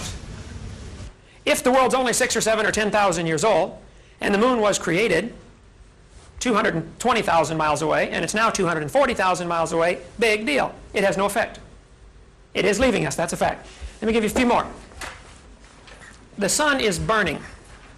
As the sun burns, it throws off billions of tons every year of matter. It is losing mass. We observe it happening. Now there's a great argument going of how does the sun burn? Is it by gravitational collapse, or is it by nuclear processes? The evolutionists assume it is by nuclear processes because of the severe problem that occurs if it is gravitational collapse. Nobody knows for sure what makes the sun burn. We do know as it burns, it's losing weight. Enormous amounts are flying off into space. Nobody questions that. It is losing mass. Sun loses mass. And consequently, it has been observed for 300 years that the sun appears to be losing diameter also. When they first began to measure the sun 300 years ago, Royal Observatory in Greenwich has kept careful records. The sun's diameter on a chart, on a graph of time over diameter, the sun has oscillated as, gas bubbles and things, whatever's going on in there. But the sun has had a general overall trend of shrinkage. The 300-year average indicates the sun is shrinking as much as maybe 5 feet every hour. This would lend credence to the fact that the sun is burning by gravitational collapse, plus the fact that there have been no neutrinos. If it is indeed a nuclear reaction, there ought to be neutrinos, and all the experiments in the deep wells have indicated no neutrinos. Now, that question is still being argued. I am fully aware of that. But the size has been decreasing, the mass has been decreasing. To the creationist, that's no problem. That's expected. To the evolutionist who wants me to think this process has been going on for billions of years, it becomes a serious problem. Be it logarithmic or linear, you still have a problem. You have a time limit. This universe cannot be billions of years old. So I see no reason to reject the 6 to 10,000 year date given in Scripture. There's no scientific reason to reject that, and I think there are some great scientific reasons to accept that. I think there are some great scientific reasons to reject evolution as far as the time scale. Time, billions of years, is really only the first obstacle that evolutionists must overcome. If this theory of the general theory of evolution would go something like this. Let me simplify it down. and show you where my objection is. The general theory of evolution, as it is taught in the books, says 20 billion years ago, and some say 15, some say 25. We're going to pick 20 as a reasonable average, okay? Thank you, sir. The evolutionist is going to say 20 billion years ago, there was a Big Bang. Now, what exploded and where did it come from is a whole other argument. The creationist will get all in trouble. The evolutionist will say, well, you believe in the beginning God. Where did God come from? But the evolutionist starts off in the beginning dirt or matter, and they don't know where that came from. Really, both are philosophical worldviews, which is my whole point. We are teaching a religion to our kids in school. They say we can't have religion in the schools. We've already got it. Evolution is a religious worldview, the general theory of evolution. 20 billion years ago, something exploded. Now, where it came from, they don't know. 4.6 billion years ago, Earth cooled down into the glob that it is today. I think there are many scientific problems with both of these, which I could go on for hours if you want. But then, somewhere about 3 billion years ago, life arose from this dirt, rock, matter, non-living material. Life arose from non-living material by some process, whether it's Miller's experiments or whatever. That's what is taught in our books. Life arose about 3 billion years ago. Really, it is spontaneous generation. No matter how you want to label it or color it or package it, they do believe and teach spontaneous generation. It's the dust of the earth, it says that right in the Bible. Sure. But the dust of the earth from the creation involves an intelligent creator. God can take the dust and put life in it. The dust itself cannot put life in itself. That's the big, big difference. Then, as things went along for 3 billion years, this life somehow began to reproduce. Reproduce itself. Going from dirt to life is a gigantic jump. Going from life to reproducing life is another gigantic jump. Okay? But this is what is taught in our books. This reproducing life, then, as time goes along, produces variations. These variations, eventually, over the next so many X number million or billion years, produce all the different kinds of life we have today. The basic kinds. Is that the general theory of evolution? I say, this begs the question. What exploded and where did it come from? In order to have a Big Bang, you must start with two things. You must start with some matter and some energy. Enormous amounts, actually, of both. Actually, a little tiny bit of energy, not much, or matter, actually. Hardly, not enormous amounts of matter at all. But you got to have some matter. What exploded? Little tiny. I know, the textbook says 4.6 or 20 billion years ago, all the matter in the universe was concentrated into one very dense, very hot region that may have been much smaller than a period on this page. Prentice Hall, General Science, 1992, page 87. That's what they teach. I've got the books, okay? Yes, sir. And on the even tapes I watched in here on the creation of the universe, they build up to the point of the very second where the universe is created, and they say they can tell what's happened up to 100th of a second before or after it happened, but they can't tell exactly what it was. They don't know the very instant that of what was there, what was happening. They just don't know. They don't know where it came from or what it was. Which puts it into the realm of philosophical ideas or religion. It's a belief. It's interpretation of people's... Go back to the Webster's Dictionary definition of religion. A belief in a power that created this universe. Evolution is a religion. This part of it is. And creationist isn't? Oh, creationist is too. All right. Oh, absolutely. So what's with why can't we have a little freedom of religion here? I mean, what's the problem? Yeah, with why don't we get... Then why not teach both? Why not teach both? That's my whole point. Okay. It's certainly not taught in our schools. Maybe at college level. But I go visit any of the... I speak in public schools all the time. I've done 60 this year. Okay? I'm in them. I got the textbooks. I look at it. They don't teach anything about creation except maybe to ridicule it. The ones that do, well, the way you present it is it's very, the facts make a lot of sense, and it's very understandable, but the way that a lot of, I know I've been to many different schools moving around, but the way that creationism is taught, even in the few schools that it is not like this. They don't teach it as cohesive and as they just teach it strictly Bible, this is happening, you must accept it. They don't give you facts to support it. They don't give you any reasons for it. And you're not allowed to question it either at all. Yeah, and a lot of places, I know just places I've been, I'm not saying every place is like this, but if it was as cohesively and understandable put together as this, it might be more widespread. Well, I think it is extremely widespread. In the last Gallup poll, 53% of the American population said they believe the world is less than 10,000 years old. Believing doesn't make it so. That's true. Believing doesn't make it so. People believe in flying saucers too, and that doesn't mean there's aliens running around either. Let's apply that same statement to evolution also. Believing doesn't make it so. Sure. Right. Just make sure that point is on the tape here. Okay, believing does not make it so. You can believe all you want, but it doesn't make it so. Yes, ma'am. Believing that doesn't make it so either. Sure. I've never seen God. If I think Oral Roberts had really seen a 600-foot Jesus, he'd still be running. Okay? So I'm not one of those on that part of the lunatic fringe of Christianity either, but go ahead. Yeah, you don't have a problem with tectonic activity, right?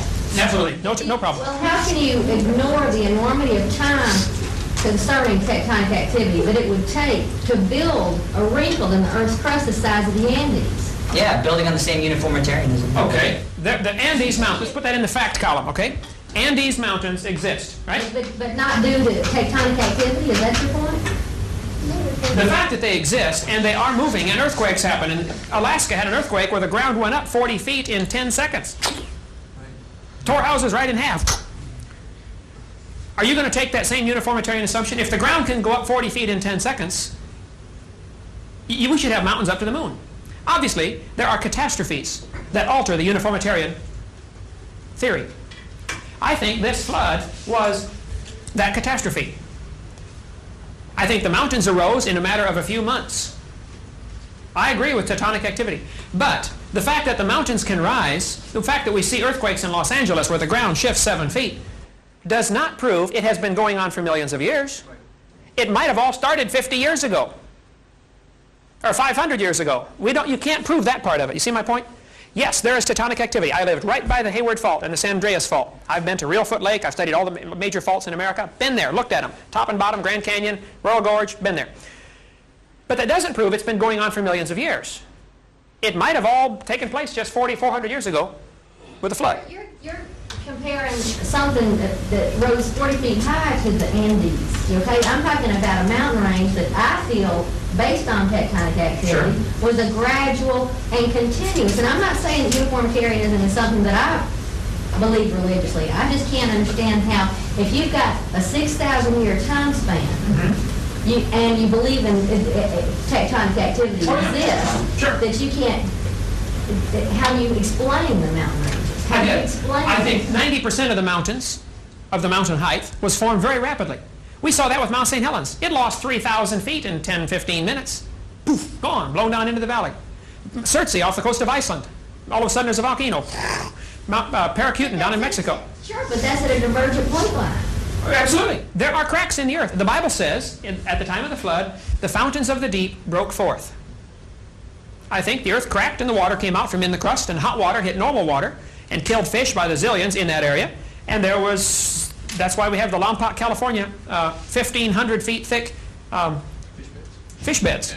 Yeah. To me, you think that 1,500 feet fish beds in Lompoc, California was uniformitarian?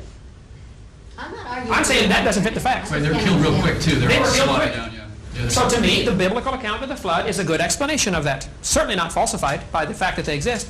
And they're found in all sorts of positions. There was a whale found in 1976 in Lompoc, California, 80 feet long, standing on its tail. Thousands and thousands of layers of sediment all the way around it. And yet for years, the uniformitarianists have been saying each layer is a different season. Well, if you got an 80-foot whale, and the layers are 50 layers to the inch, that whale did not stand there for millions of years on his tail. Obviously, those layers were deposited very rapidly. If you want documentation on that, I got it here on the table someplace. I'm on the Lompoc, California, and what happened? I've got some of the fish fossils. You know, some are flat in the layers, some are standing up, running through the layers. Those layers did not get deposited in uniformitarian process. Well, that movement in such as like in Alaska, that 40 feet, that's directly proportional to the inactivity that hasn't happened for a long time. It takes that pressure a long time to build up. That punctuation of movement took a long time to build the strain. So that one severe movement may have taken thousands of years to build up enough pressure to force that up. So the mountains movement may have taken million years Oh, to sure. build up enough pressure to move that much, 30,000 feet or. But by the same token, you haven't proven that it didn't start just 4,400 years ago with the There are flood. possibilities of both. Well, there's still ruins at the 1,200-foot altitude level in the Andes also that indicate like ship piers and tie-ups and things. They're 1,200 feet from the existing ocean level, so you've got a lot of stuff like this. What I find is that I have to applaud you a lot because all the anomalies that, I'm not a creationist, but I'm always arguing with people about how the evolution view doesn't work and genetics is really kind of goofy and there's tons of, they find human fossils in coal mines for crying out loud. There's loads of anomalies all over the place. And the straight right hand of the chart evolutionists, big science can't handle it. Same with the energy stuff we're telling you about. They can't handle any of that stuff at all because it doesn't fit into it. But it doesn't lead me to a biblical interpretation. I just think it's just the Bible maybe one more straw in the mix, and maybe one more example of people accounting for these anomalies and trying to grasp with them somehow. Would the human fossils found in coal mines, as you mentioned, could that be explained by a worldwide flood? Sure. Oh, there's a worldwide layer of mud. The worldwide, whatever you want to call it, flood catastrophe is hardly anybody will really argue with that when you push them to it. You dig around just about anywhere, you hit a big layer of mud. You go down, bang, there it is. All kinds of people. I would extend that even further and say nearly all of the layers were deposited during that one-year-long flood. Okay. Edmund Hillary, 1953, climbed Mount Everest, first man that we know of to reach the top Mount Everest. And he got to the 26,000-foot level. He had 3,000 feet to go. At 26,000 feet, he began finding seashells. The entire top of Mount Everest is covered with seashells and clams. 3,000 feet thick on the tallest mountain in the world that we know of, K2, maybe a few feet higher or lower. People argue about that, but it's one of the tallest for sure, probably the tallest. Why are there petrified seashells on the top of Mount Everest? Well, the creationist view would say, no problem. Mount Everest wasn't there until after the flood. The Himalaya range rose, as the fountains of the deep were broken up. I'm talking global catastrophe. Really, the argument is between catastrophism and uniformitarianism. Unusual thing about these seashells, and you're welcome to come take a look at it. I have boxes and boxes of them. Clams like this, you can pass that around, are petrified and they're closed. When a clam dies, it opens up. Go to the beach, you're lucky to find a matched pair, let alone a closed petrified clam. A guy in Alabama up here said, Mr. Hovind, do you want some more petrified clams? I said, well, why? He said, they're 4 feet thick in my backyard. He digs for post holes to put in a fence and finds petrified clams, 4 feet thick. You can find it, that's got to be about the most common fossil in the world. Cephalopods, closed clams. Okay, that's a fact. Now, the creationist would say, during this flood, the fountains of the deep broke up, there was thermal shock, animals were buried in mudslides, and the clams are already at the bottom, so huge clam beds are covered, and the only way you can get a fossil like that is to have him be buried alive. And you can find enough of them to build a 10-lane highway from New York to San Francisco. The creationist interpretation fits that just fine. The very existence of fossils at all. Fossils don't form unless they're buried. This is a Brachiosaurus toe bone. The very existence of fossils, to me, is another scientific indication there was a disaster. How many buffalo were killed out west 100 years ago? Probably millions. How many fossilized? Almost none. Because they weren't buried. The evolutionist interpretation is that these fossils we find are all from different periods, all along for millions of years. Animals die and leave their fossils behind. Animals don't leave their fossils behind when they die today, folks. They have to be buried in mud. That's the way they fossilize. I think to support your view, or I guess what is also my view, which isn't necessarily a Bible view, but is this kind of something very unusual occurred, is that there's an interesting fossil that they've got at Buffalo that is a trilobite that is preserved in stone mud, and its tracks are also preserved, and it's wandering in a little spiral pattern, and the tracks are spiraling, and it goes about 4 feet and it dies. And their explanation is that it wandered into a toxic puddle, which of course sat there, totally undisturbed for a million years till it turned into stone. But this, to me, it obviously happened really quickly. Sand, raindrops would interrupt the sand pattern. It doesn't go to the beach and draw in the sand and see how long that lasts. There's layers of stone that are essentially beach waves that are hardened that are solid. Red Rock, very quick. Denver, I've been there. Yep. Yeah, Red Rock. We've been there a bunch of times. That stuff happened real fast. And the dinosaur footprints at Red Rock are at a 45-degree angle. Right.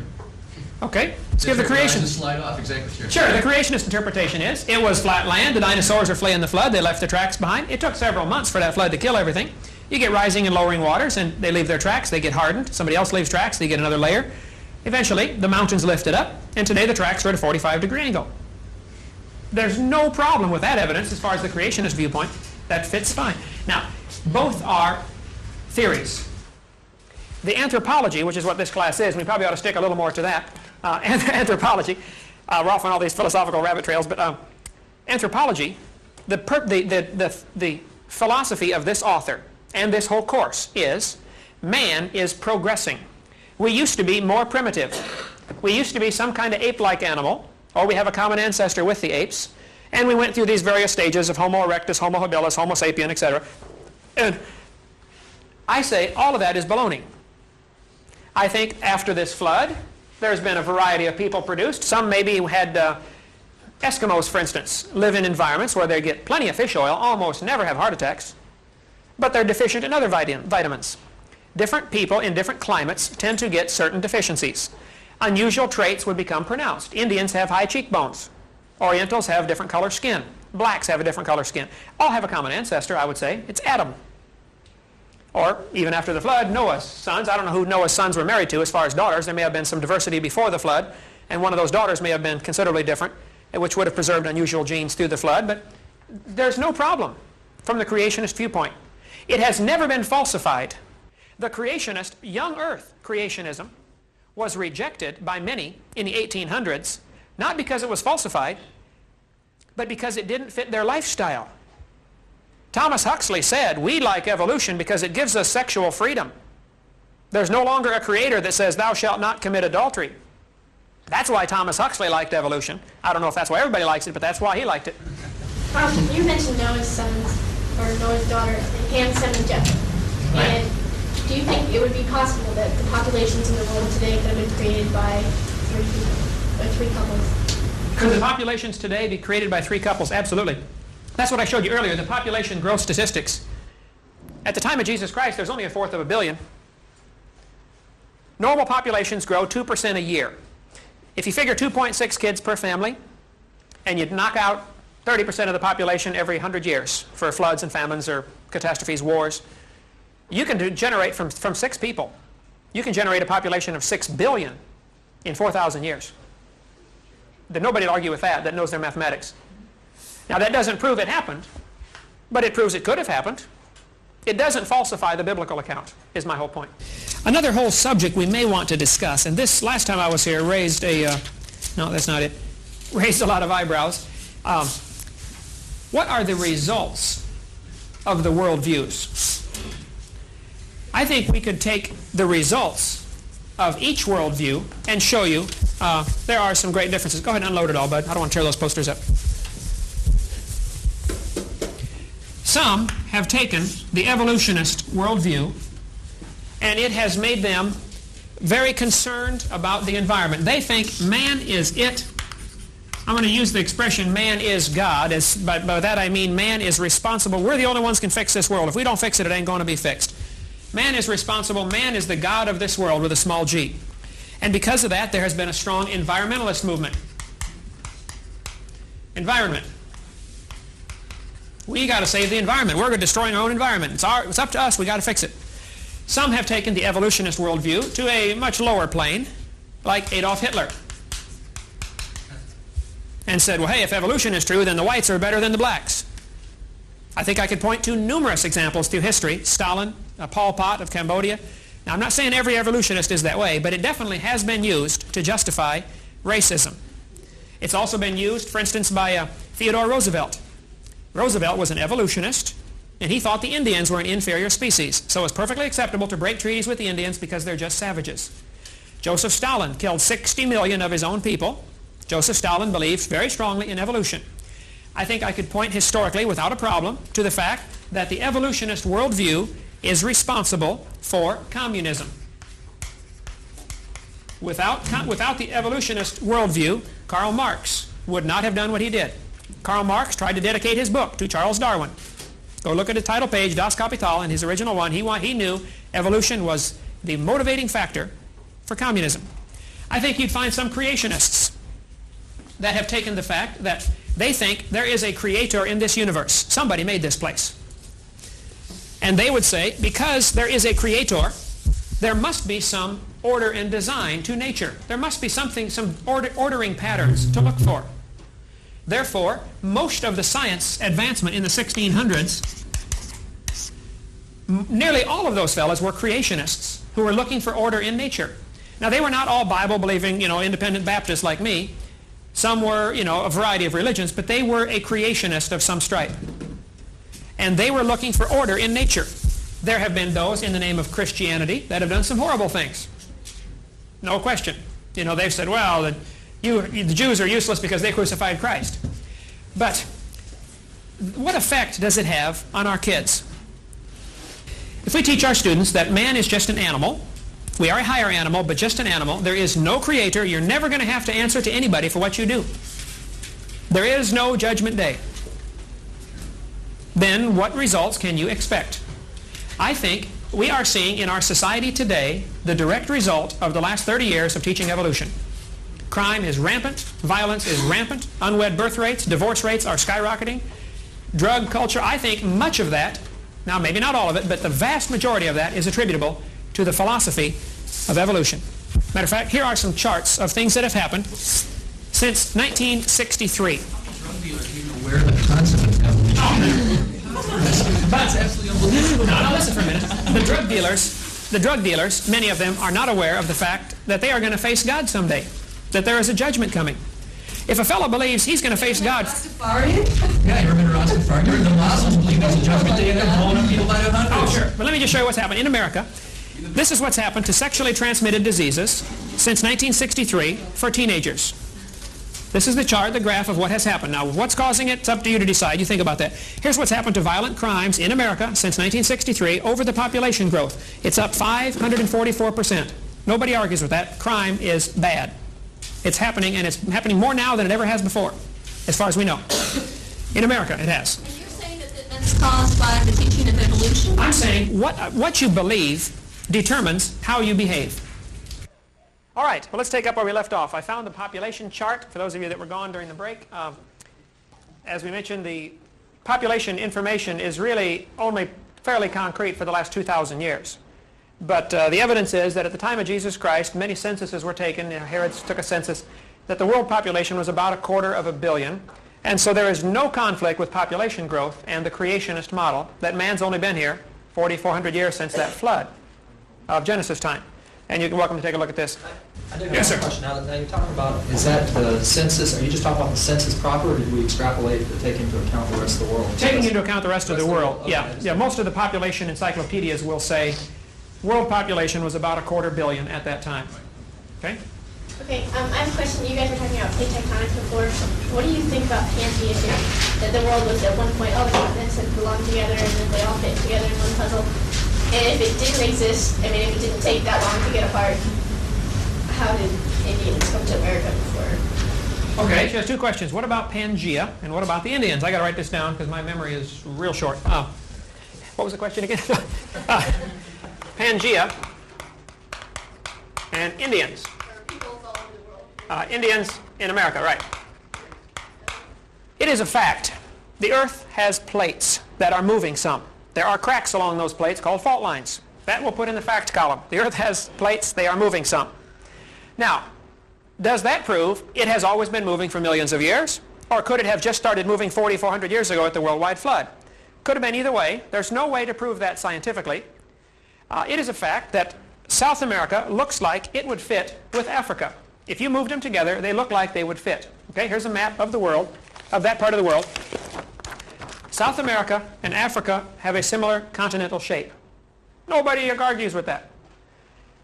Now, does that prove they ever were together? Of course not.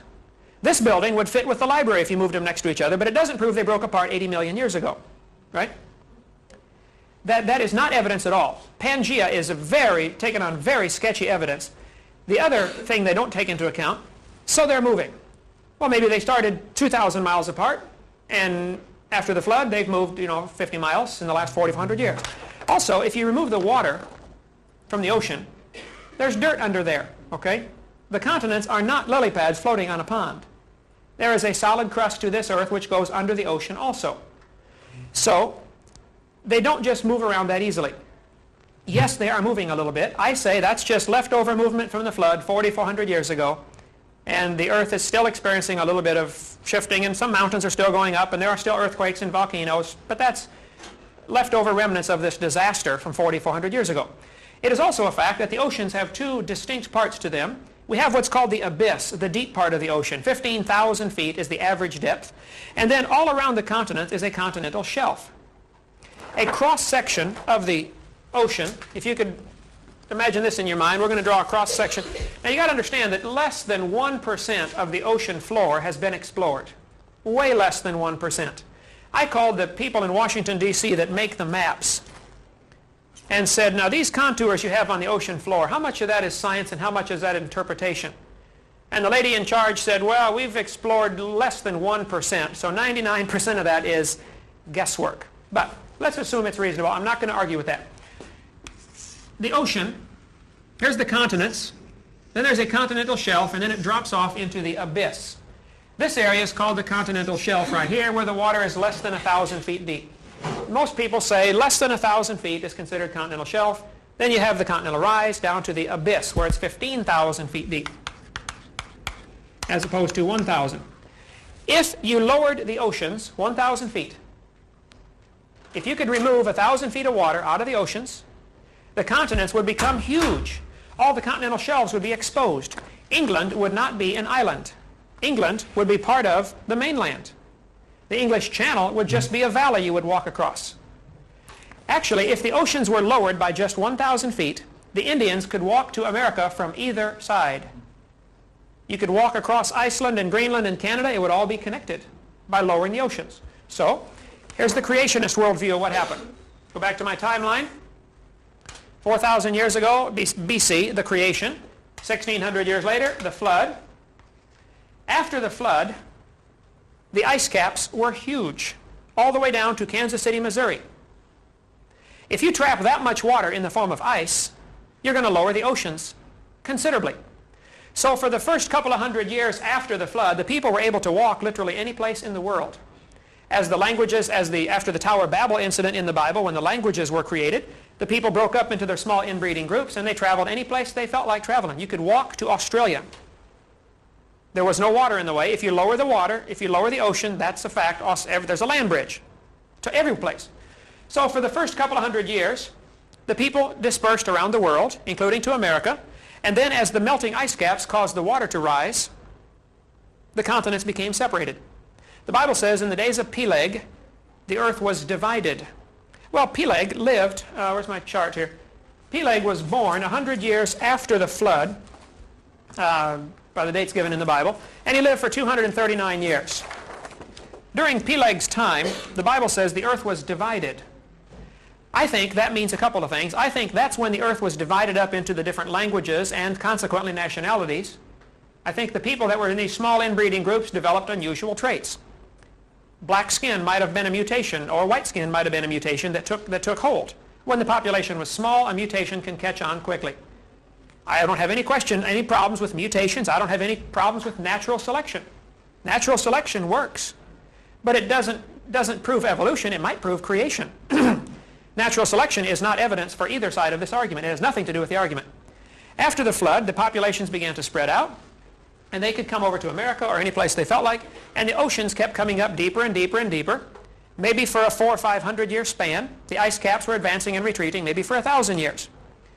During that time, cities would be built near the beach and consequently have to be abandoned as the waters come up. And maybe that's why we have legends of lost cities like Atlantis, and why there are some unusual features underwater. You know, there's some, looks like buildings in 30 feet deep water down by, Bermuda. That could be explained from the flood. The consequences of the global changes, the climate changes, would cause a rising and lowering of the ocean, I think, pretty dramatically. So a long answer to a short question. The creationist would say the continental shelf was exposed. And that's why we have underwater erosional features like there are canyons bigger than Grand Canyon underwater, which means it must have been above water, or it wouldn't erode like that. Okay, yes, sir. One question about the Pangea theory. They have found fossils that match up on the coast, the northeastern coast of South America and the coast of Africa that match, and they're found nowhere else but right in a specific area. And when they're put together, there is an area population of these animals and rocks that are found nowhere else in the Oh, I would argue that they're not found anywhere else. Nearly every type of fossil is found nearly every place. Dinosaurs, camels have been found near the North Pole. Now, you can look at that two different ways. The North Pole used to be at the equator and the Earth has tipped, or the North Pole has moved, continental drift. Or the world was perfect before the flood and camels lived at the North Pole. Or the flood lasting a year could have floated the dead carcasses any place in the world. So the fact that there are similar fossils found on both continents does not disprove the creation model. It might prove there was a flood 4,400 years ago and the dead animals drifted to those places and that's where they landed. But there's also, when they find, well, I guess it wouldn't be the same, but they find polarized rocks that through time periods switch polarization like a time clock. And they find that they match up. Magnetized rocks. Right. And they match up almost exactly on the two coasts when they put them together. The stones that they find are, I don't know how to quite put it. Yeah, he's right. The geological evidence is very extensive on this, and it's not based on the geometric matching of the patterns, for example. And it's not so much biological. That's a trivial part of it. Right. The details of the geology that's been accomplished over the years, 20 years, 60s and 70s, is really what proves this. It's not sketchy. Doesn't prove this. This is evidence that's interpreted for the continental drift. Yeah, it's definitely a theory. Yeah. Definitely a theory.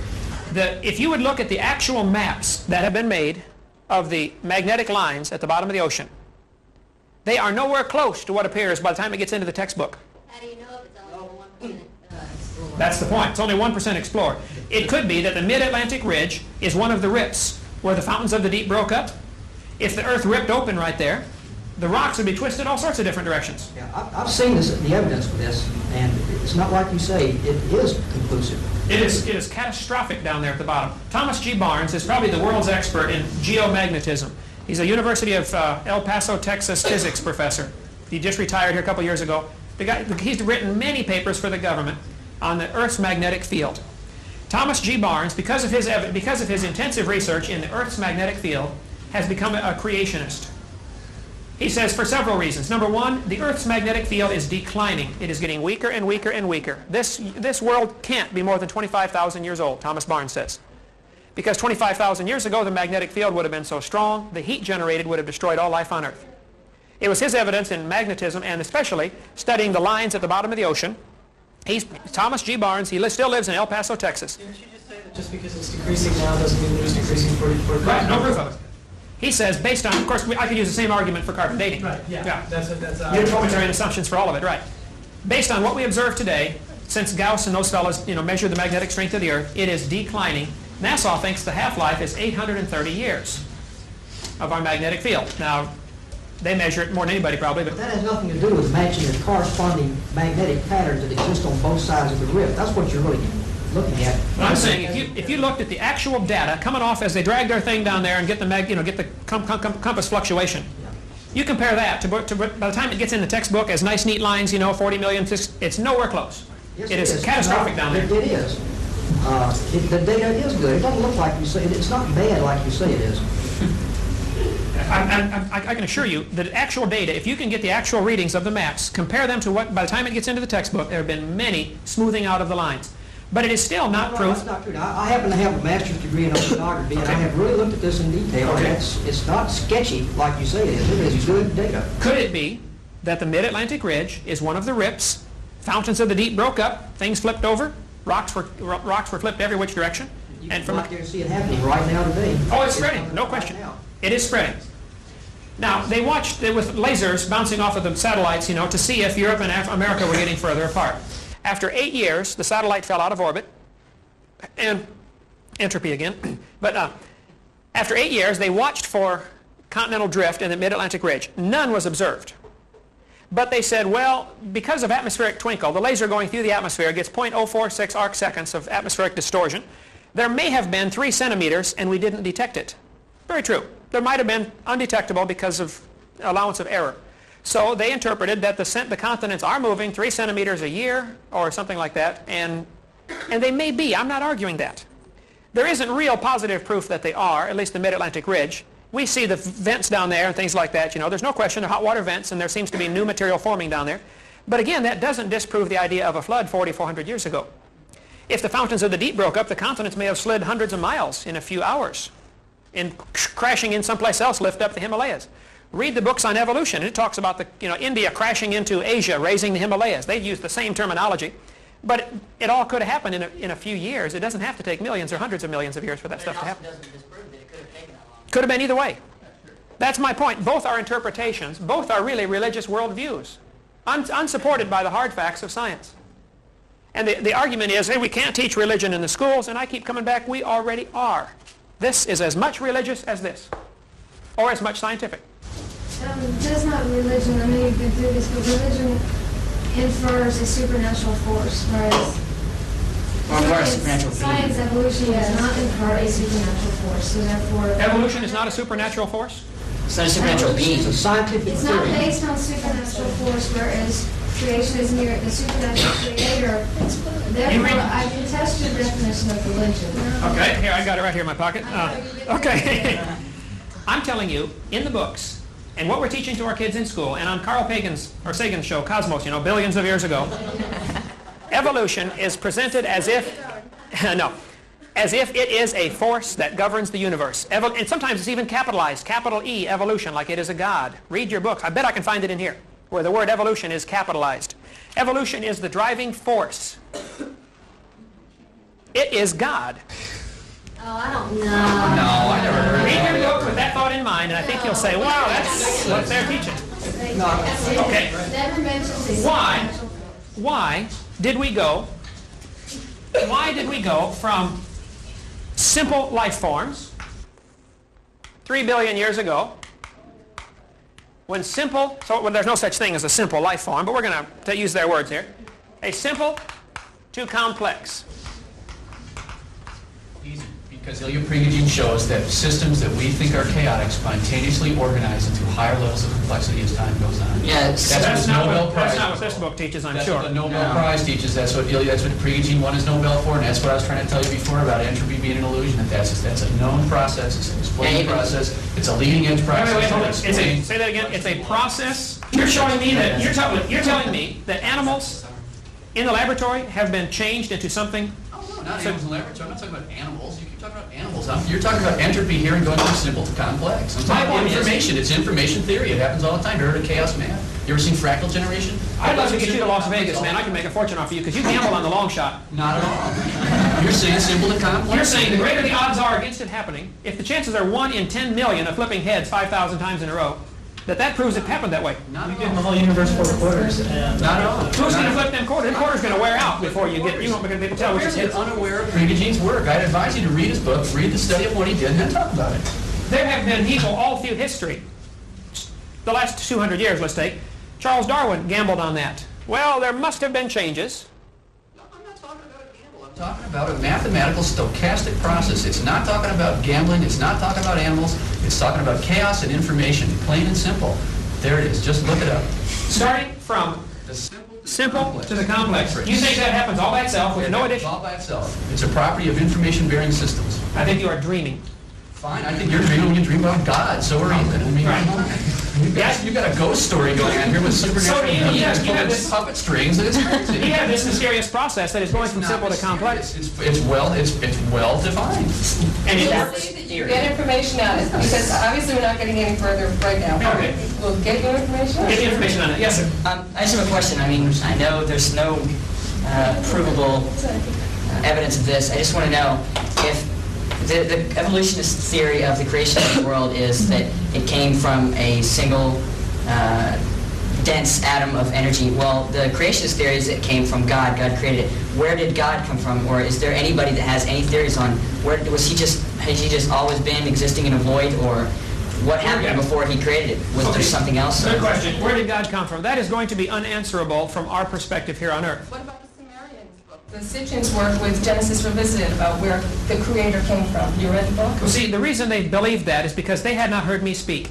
If they had been to my seminars, I would have That's said. not the same means that the Bible has been generated from. No, I disagree with that, but that's what's back to how we got our Bible. Give me your question one more time. Give me back on track. You want to know. Yeah, where Where did God come from? And is there anybody that has any theory now? I mean, it's feasible.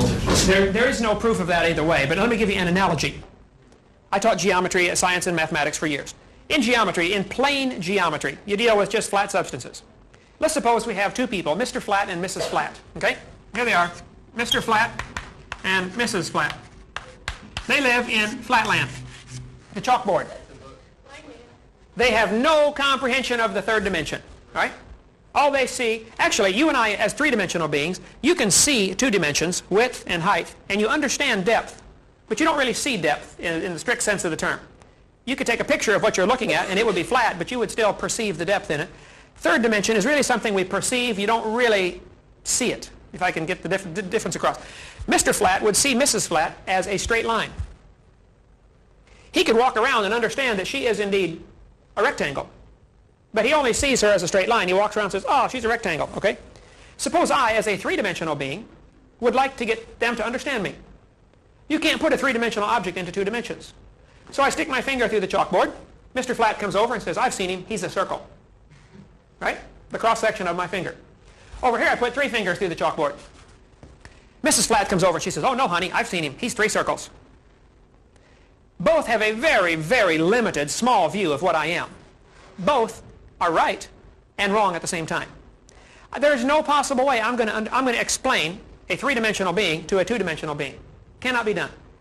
But yet I have the capacity of being closer to them than they can be to each other. And they're not even aware of my presence, because I'm just barely into the next dimension.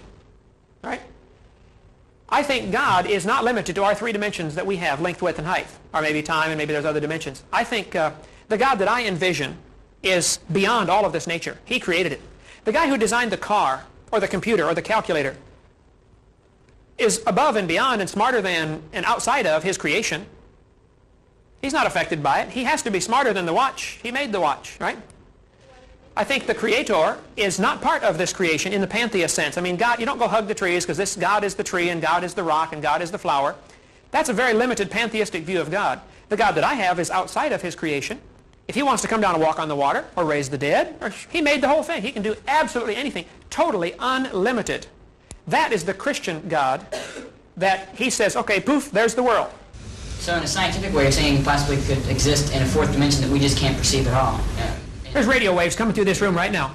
Yeah. You can't feel them or taste them or touch them, but you could, if you had an instrument to pick them up, you could pick them up, right? A radio. A lot of things we can't see that we know exist.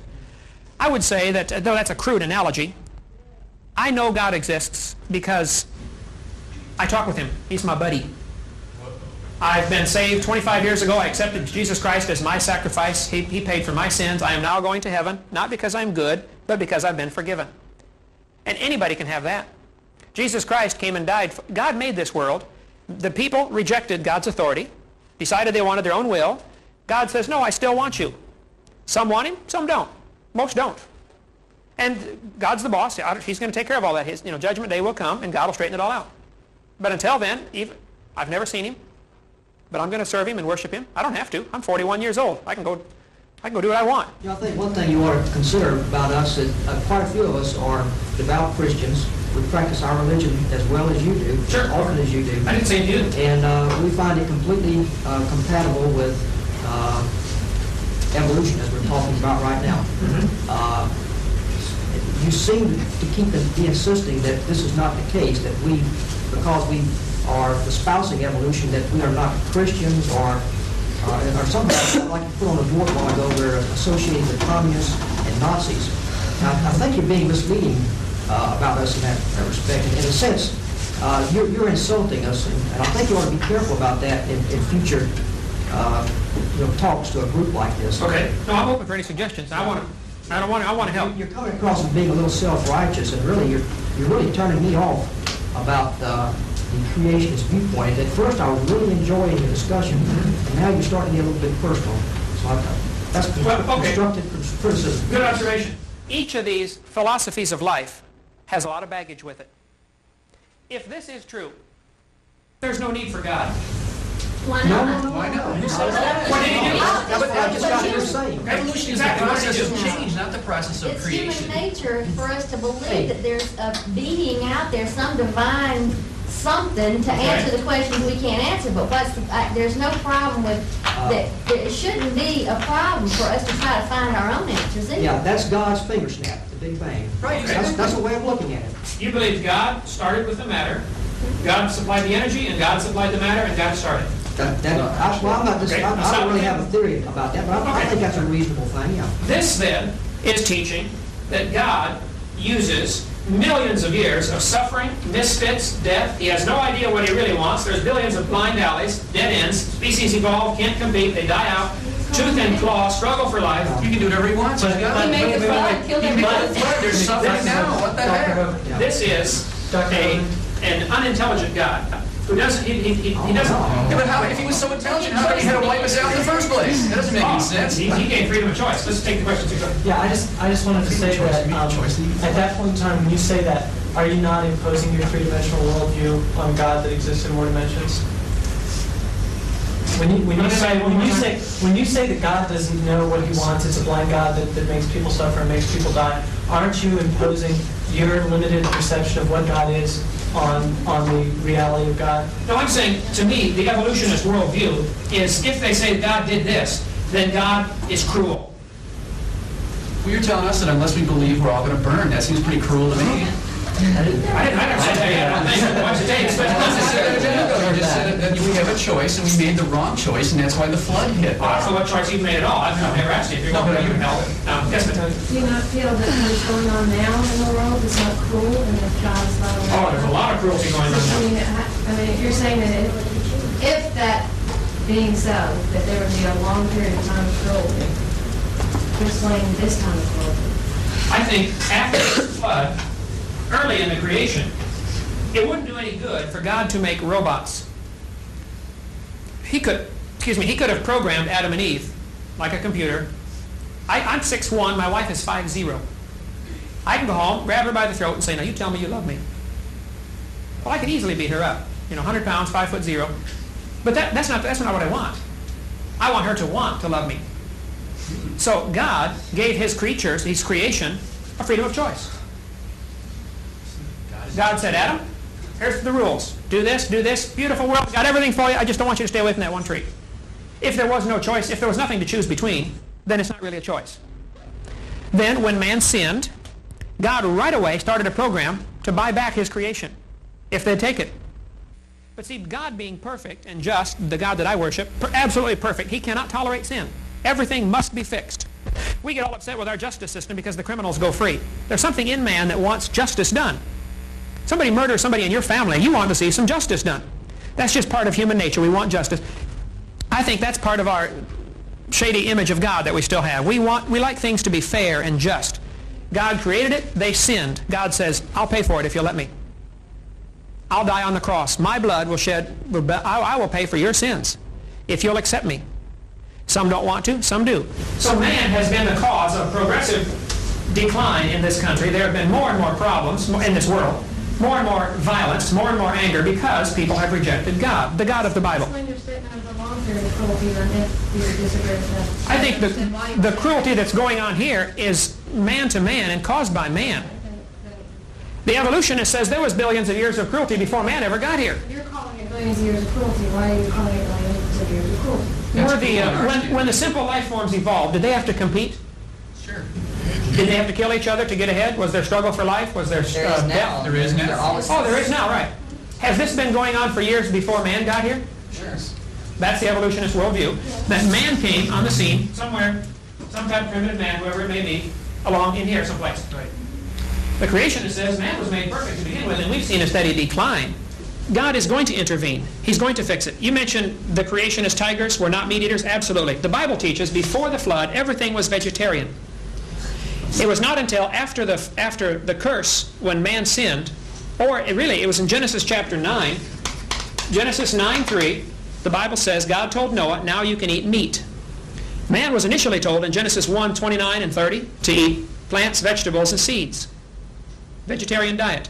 Under the pre-flood world with the increased air pressure, people today live fine on, vegetarians do just fine today. But everything was designed to be vegetarian, including all the animals. And it was maybe because of the climate changes or maybe because of atmospheric conditions that they became carnivorous. As far as venom for the snakes, the University of Oklahoma has done intensive research on snake venom. Oklahoma has plenty of rattlesnakes. They have found that if you get a snake bite and you shock it with a stun gun or with a spark plug, take a spark plug wire off, turn the motor over, zap, and spark. If you shock the spot where the snake bit you, it will straighten out the protein molecule. When a snake bites you and injects the venom, be it hemotoxic or neurotoxic, the snake venom is a complex protein molecule that's all tangled up and your body can't do anything with it. But the electric spark straightens out the molecule and it becomes a vitamin. It's nutritious. Well, this is getting very bizarre here. You better go see what University of Oklahoma. Now listen carefully. No, he's true, but I mean, to think that snakes are around biting you for your own benefit is pretty... I think snakes, now just listen, snakes have very sensitive heat pit organs. They can sense 1/1000th of a degree. So when you're sick, a rattlesnake comes along and says, gee, you're on a... This guy needs vaccinated. I'm going to bite him. Oh, that's...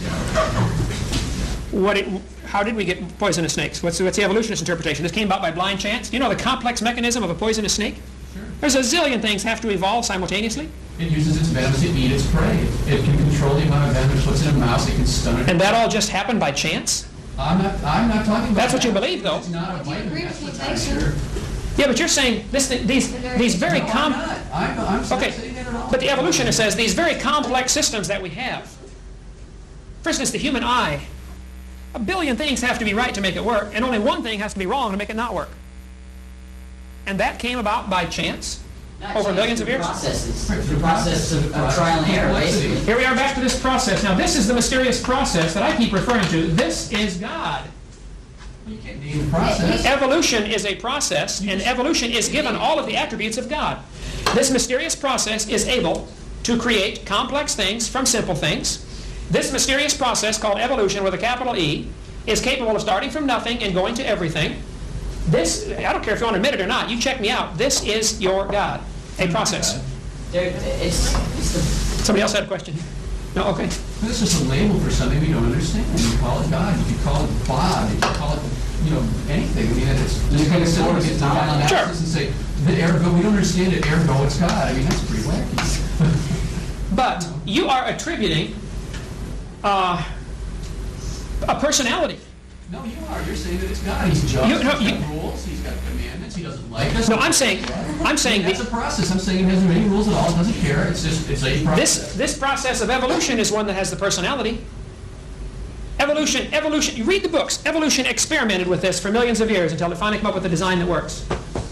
Isn't that those kind of sentences are in here, right? The difference being the attribution of evolution is multiple beings or animals on Earth that have changed and caused a group difference. And difference in God is it is one being putting its processes down on multiple beings, not creating, not because of evolving. Occurrence, something happens, if what happens, maybe this animal has to evolve because of that or some other catastrophe, and not because something else wanted it to change. Because these beings, the creatures that lived on the earth, needed that change or... How did they know they needed it? They didn't know, it just chemically, biologically, it had to happen for them to... You're back to your magic process. But it doesn't have personality. It doesn't say this must happen because I want it to. It happens because if this is to survive, gravity. it must Just change. fall down because the floor loves them and it wants to grasp them more tightly. They just fall down because they fall down. Okay, nobody understands what gravity is. I mean, I taught physics. We know, the velocity of different objects based on what planet they're on and all that stuff. But there isn't anybody who knows what gravity is. How does the Earth know where this chalk is right now? It's at least understood. It doesn't. That's the whole point. It doesn't have the attributes of personality. It isn't. Cruelty doesn't enter into this process at all because we define cruelty. You shoot your dog when it's hit with a car, you're putting it out of its misery. You're still killing it. Is it cruel or not? That's a value that we put on there. Okay, now let's take that same analogy for those who say God is cruel by killing the infants in Sodom and Gomorrah. That's the same. Now let's follow this through now. Suppose that God knows that city is full of diseases, including the children, because of their just horrible practices with all sorts of things that they were doing, incest and homosexuality and things that filled that society with diseases. God's people are going to move into this area. God says, I want you to kill the whole population for their own good and for your good, so this disease is wiped out off the earth. Who created the disease? Then the guy's a smart God. He's a smart God. to command the execution. It's like me pulling weeds out of my flower garden. Created all disease. I mean, if God's created all, He created the diseases. So Wait. Let's not say God created the diseases. Some of the diseases are perfectly fine and helpful to different organisms, like sheep. Sheep get venereal disease. It's no big deal. It's like a cold. But when sailors have sex with sheep on board ships, and sailors get venereal disease, and that's how venereal disease got started. Study your history. Is that God's fault? I wasn't there. I can't tell. See, no, the smart, all-wise, all-powerful Creator not only created everything, He gave them a book, the Bible, says, don't do this. If you do, things are going to go bad. They did, and things went bad. Well, if it was that Wait a minute, one at a time. Go ahead. Do you think that man throughout time is totally truthful and totally honest to the point where they could interpret the Bible over thousands of years verbatim, the way it was first written? I mean, there is proof. I don't have any documentation with me, so I can't really substantiate this, but there's proof that when King James interpreted the Bible, he left out a lot of things, a lot of women, a lot of occurrences that he didn't believe should be in there. And do you believe that it should be taken so literally when it's been interpreted by so many different people and rewritten, and maybe those monks that copied it down changed it just a little bit, or whoever wrote it down changed it to their liking? Do you think it should be taken so literally after it's been so? Okay, we're opening up a whole new subject of, is the King James Version of the Bible, for instance, the infallible, inspired, preserved Word of God? I think that would be a fascinating discussion, which I'd be glad to get into. But that would draw us way off of our main subject of creation evolution. Yes, I think God is not only capable of making this world, He's capable of preserving His Word for us so that we have it today. And I disagree that it's been translated thousands of times. I think the priests that were in charge of keeping the texts were very, very cautious. They would make a copy, and then they would have 5 other people count the words. They'd count it backwards and forward. It had to be an exact copy. It was destroyed. And so eventually the original manuscript was worn out from use, and they would certify some of these copies as exact copies. They counted the letters, they counted the words. These guys, that was a very serious job. They would take a bath and wash out the pen and start fresh before they wrote the word God or Jehovah. They took it that serious. I mean, it was maybe overboard, but so the original text may be gone, but that is really probably to our benefit, because now we have so many thousands of copies that are just precise like the original, and they were carefully certified. And then there's not an original piece of paper for somebody to worship and sell for $50 million a page. You know, oh, here, kiss this page and you'll go to heaven. I think it's good. The original piece of paper is gone, worn out. Some of the older manuscripts are still around because they were not good as copies, so the people did not use them. There were those shortly after the time of Christ that tried to pervert the manuscripts, tried to make little changes to get their doctrine in there. Well, the church said, forget it, that's useless. I'm not going to use that transcript. And therefore that one survived because it never got used. There are 5,000 or 6,000 copies of the Greek New Testament that are from the Textus Receptus.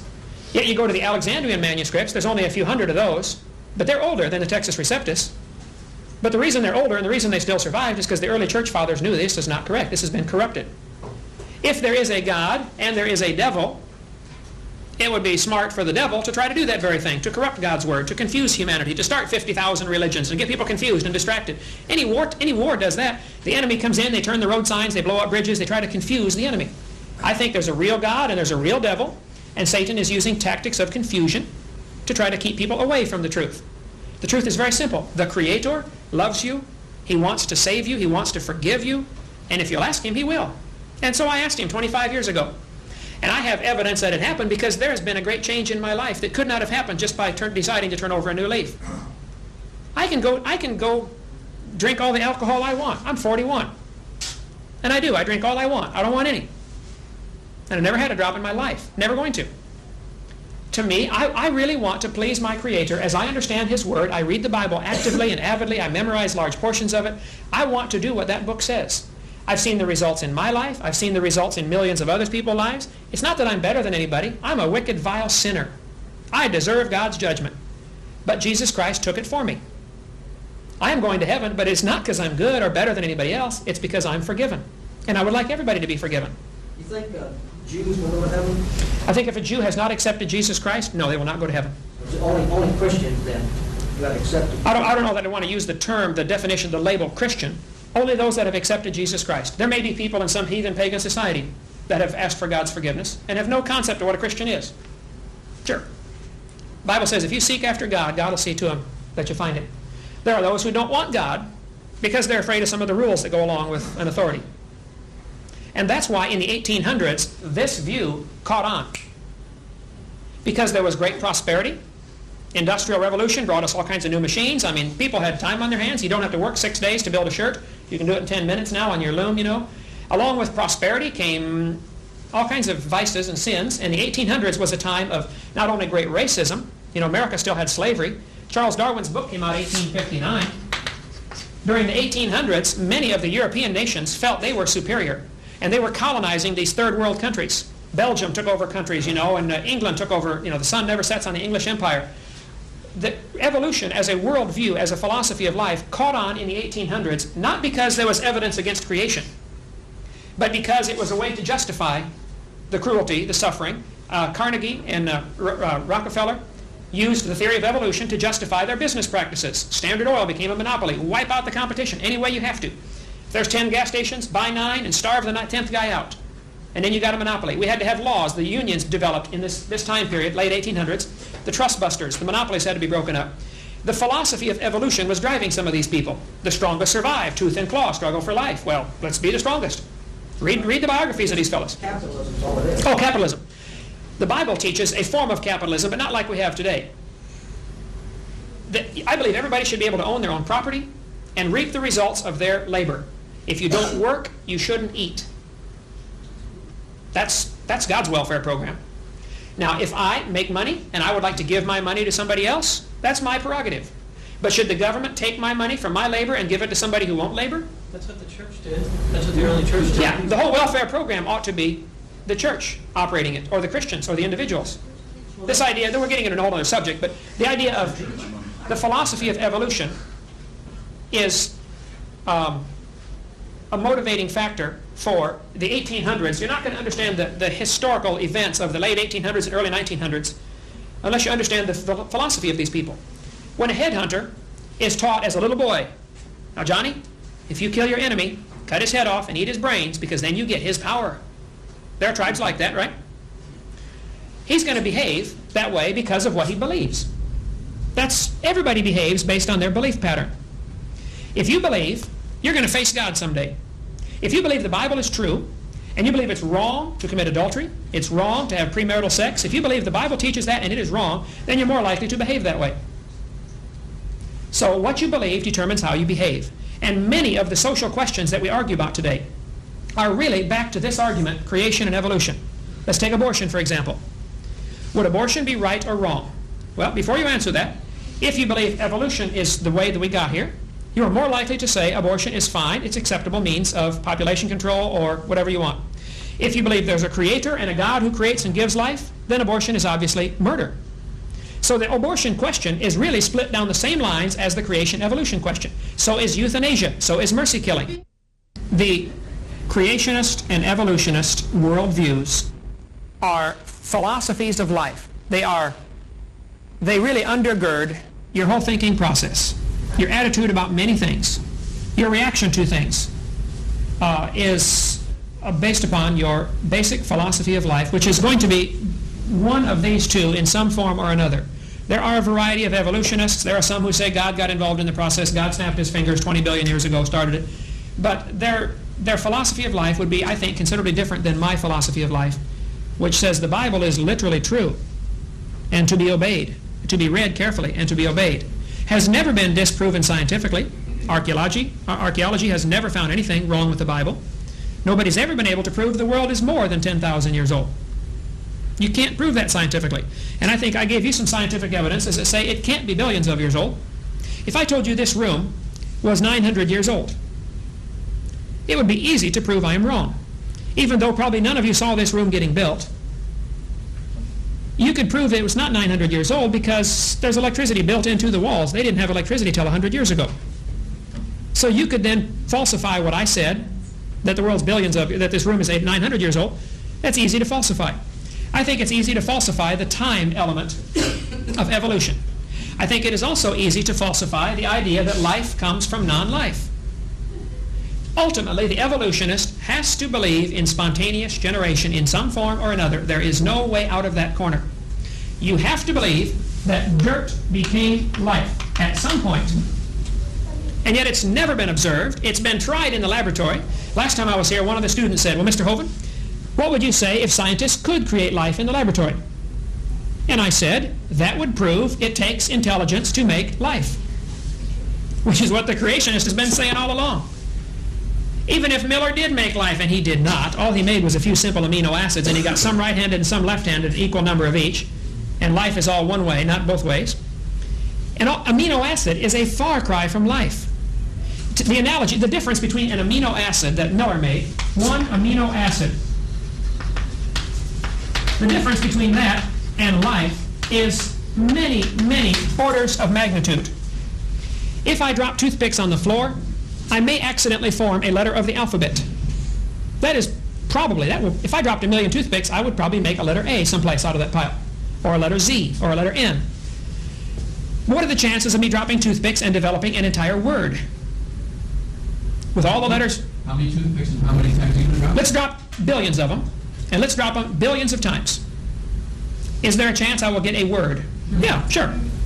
It's less likely than getting a letter. I'll get a lot of letters, but there's very few words. What's the chances of getting a whole sentence?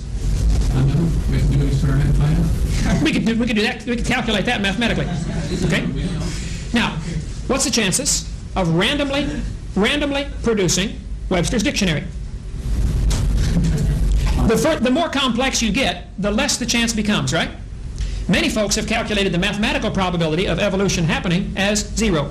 Unless on very simple words, there's a process of natural selection whereby only the simple words reproduce themselves, and the ones that don't create anything don't reproduce and don't survive. Yeah, but now you got a mysterious outside process acting on it. It's not mysterious. It's proven. You admitted that natural selection exists. Oh yeah. 20 minutes ago. Natural selection exists. If you dumped all those toothpicks out, and then all the toothpicks dissolved into nothingness, except the only ones that were there in the letters began to reproduce themselves, and so there'd be more letters than there would be non-letters. Then the words and because we have more letters. And then the ones that you dropped and created words would reproduce themselves, and so and mutated. So what you're saying is you're talking about complete randomness, and evolution has nothing to do with complete randomness. You're talking about selection, which you admitted was a natural process. Nature selects. Now you have nature as being the God, capital N. Nature selects. Which is an internal force of the beings. If they die because they are not a letter, that is not because something decided that they must die. In the analogy, the letters would also dissolve. The thing that Bishop Wilberforce... So before they dissolve, they would reproduce themselves and roughly. Yeah, how are they going to learn to reproduce themselves? I think you've got a lot of hocus pocus here that's unscientific and unprovable. This initial cell... Well, the ones that wouldn't reproduce themselves would dissolve. Sure. Would dissolve. And out of all those toothpicks, you would find one that I don't know, some toothpick. But you can understand my analogy that the probability of developing Webster's dictionary or Encyclopedia Britannica is 0. You can drop them toothpicks forever. It's never going to happen. You can choose which one you want to believe. I would say many people choose this precisely because it avoids a creator and accountability. But there are moral beliefs that are accepted within yourself that aren't because of a creator, and they aren't because you believe that there should be something, a set of moral standards, not because they're imposed. And I tried to say that. I was accused of, saying everybody's bad who's an evolutionist. I said some people take the evolutionist worldview to a higher plane and say, hey, we're responsible, we better fix this world. That's a good result. There are those who take it to the lower plane, like Hitler and communism and socialism. That's what I meant to say. There are those who take creation. And I said that. There are those who take it to a higher plane, and there are the Jim Joneses who take it to a lower plane. So they are more equal, in probability and in It looked more like a mirror image to me rather than sort of an inverse. Well, I would say probability, mathematics would say this didn't happen. There must have been a creator. It depends on whether you're dealing with finite mathematics or infinite. Hold on, one at a time. Go ahead. It's either finite. It depends on whether you're dealing with finite mathematics or infinite mathematics.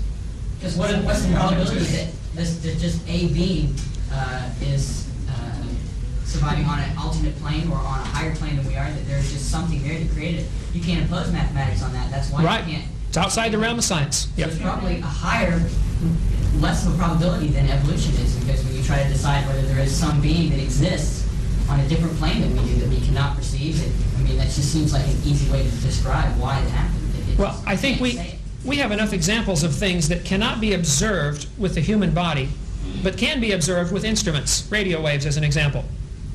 That illustrates there are things that cannot be observed with our 5 senses. We have 5 senses. They are very limited. Let's take the sense of sight. You can see the color spectrum, red, orange, yellow, green, blue, violet. But there are things beyond our little color spectrum in both directions, right?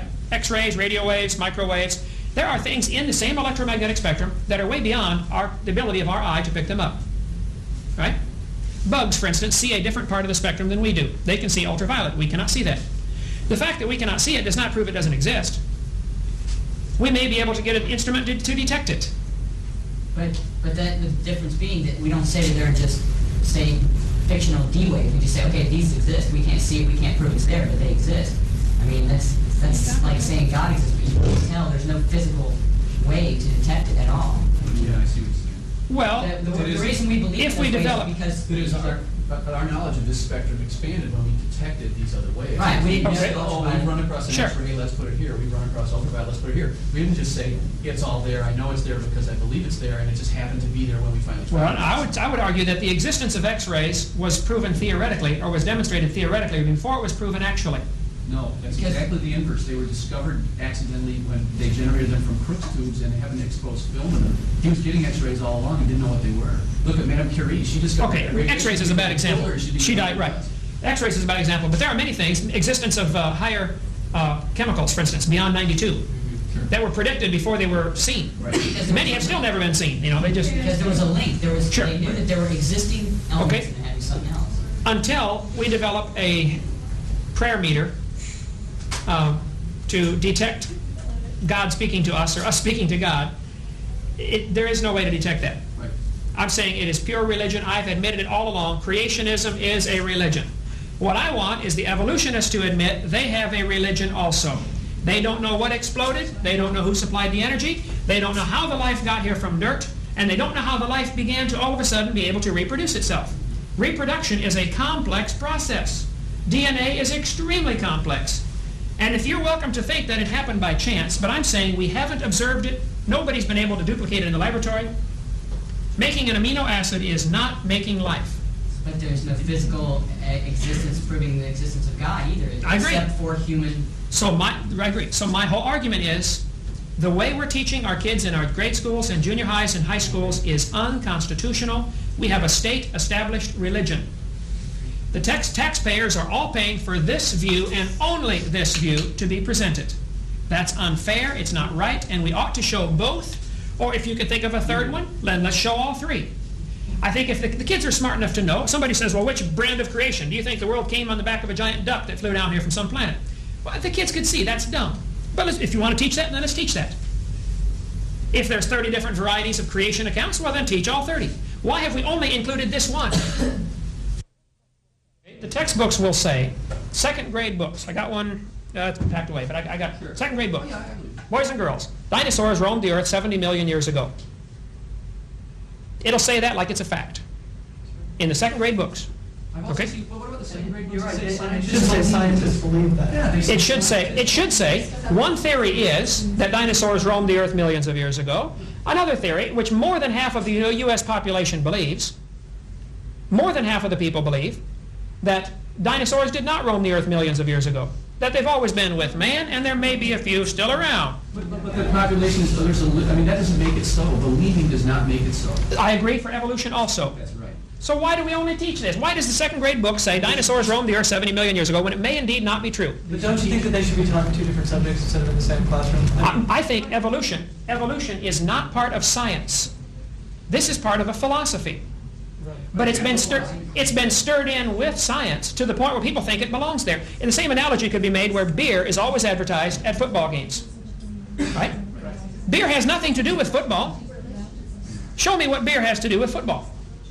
Or any sporting event. We'd be in real trouble. We'd be in real trouble if we limited ourselves to teaching only those things that we knew everything about. I mean, we couldn't, no one knows how sperm fertilize eggs. No one knows how that really works. Like you said yourself, no one knows, and I know this to be true because I did some engineering, but no one knows what electricity is. Right. We have to teach people something about electricity. We can't just leave it out because we don't know it all. So you've got to start somewhere and say, You decide for yourself. If you're a 6th grader and somebody says dinosaurs roamed the earth 70 million years ago, like you said before, kids aren't stupid. Some kid's going to say, well, wait a minute, how did these rocks get this way? How did this happen? How did that happen? If they believe it and it becomes their belief system, well, maybe they'll become geologists. But if not, they won't. I mean, I just don't see this monolithic plot to change people's lives with this thing that doesn't even really exist. I mean, you're not even describing evolution properly, let alone... Wait.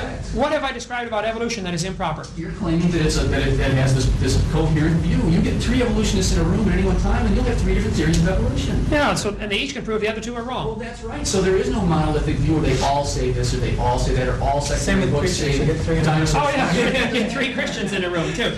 The only one that's right is me. Now, that's been proven over and over. Okay. You know, that's my only problem. Is it's a straw man. You build this book and you shoot it down, and it's just not the case. I think that we would have to go back to our definition of evolution. Is it microevolution? Then everybody agrees with that. As far as the macro theory of evolution, that this process started 20 billion years ago, this is the way it is presented. This is not scientifically supported. It is not supported by consensus of the American people. Most people do not believe this. Majority opinion doesn't mean anything. That doesn't mean it's not true, though. Okay, hold it now. What you just said, listen now. The world population doesn't have a consensus for the existence of your Christian God, but that doesn't, absolutely. Doesn't exist, so we've got but you watch the arguments on creation evolution, and inevitably, some evolutionists will say, but the majority of scientists believe this. Scientists, they're not the public.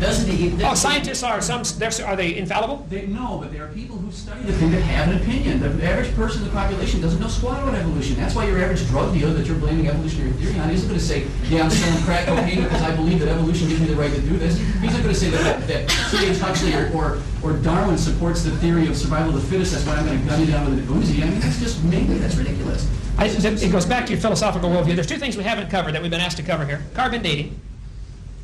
And I forgot the other one already, but we only got 7 minutes left, so we'll have to hurry. The what? Dendrochronology. Dendrochronology. Okay, we'll get into carbon dating, kind of will include that, if we can cover this quickly here. Radioactive elements, and there are 7 or 10 of them, I don't know how many exactly, but we're going to take some of the simple ones. Carbon-14 is radioactive. Carbon-14 is formed in the upper atmosphere. The Earth has a layer of air around it, approximately 200 miles thick. It floats around all the time, it varies, but about 200 miles thick. Skip the details, we're going to call it 200 miles.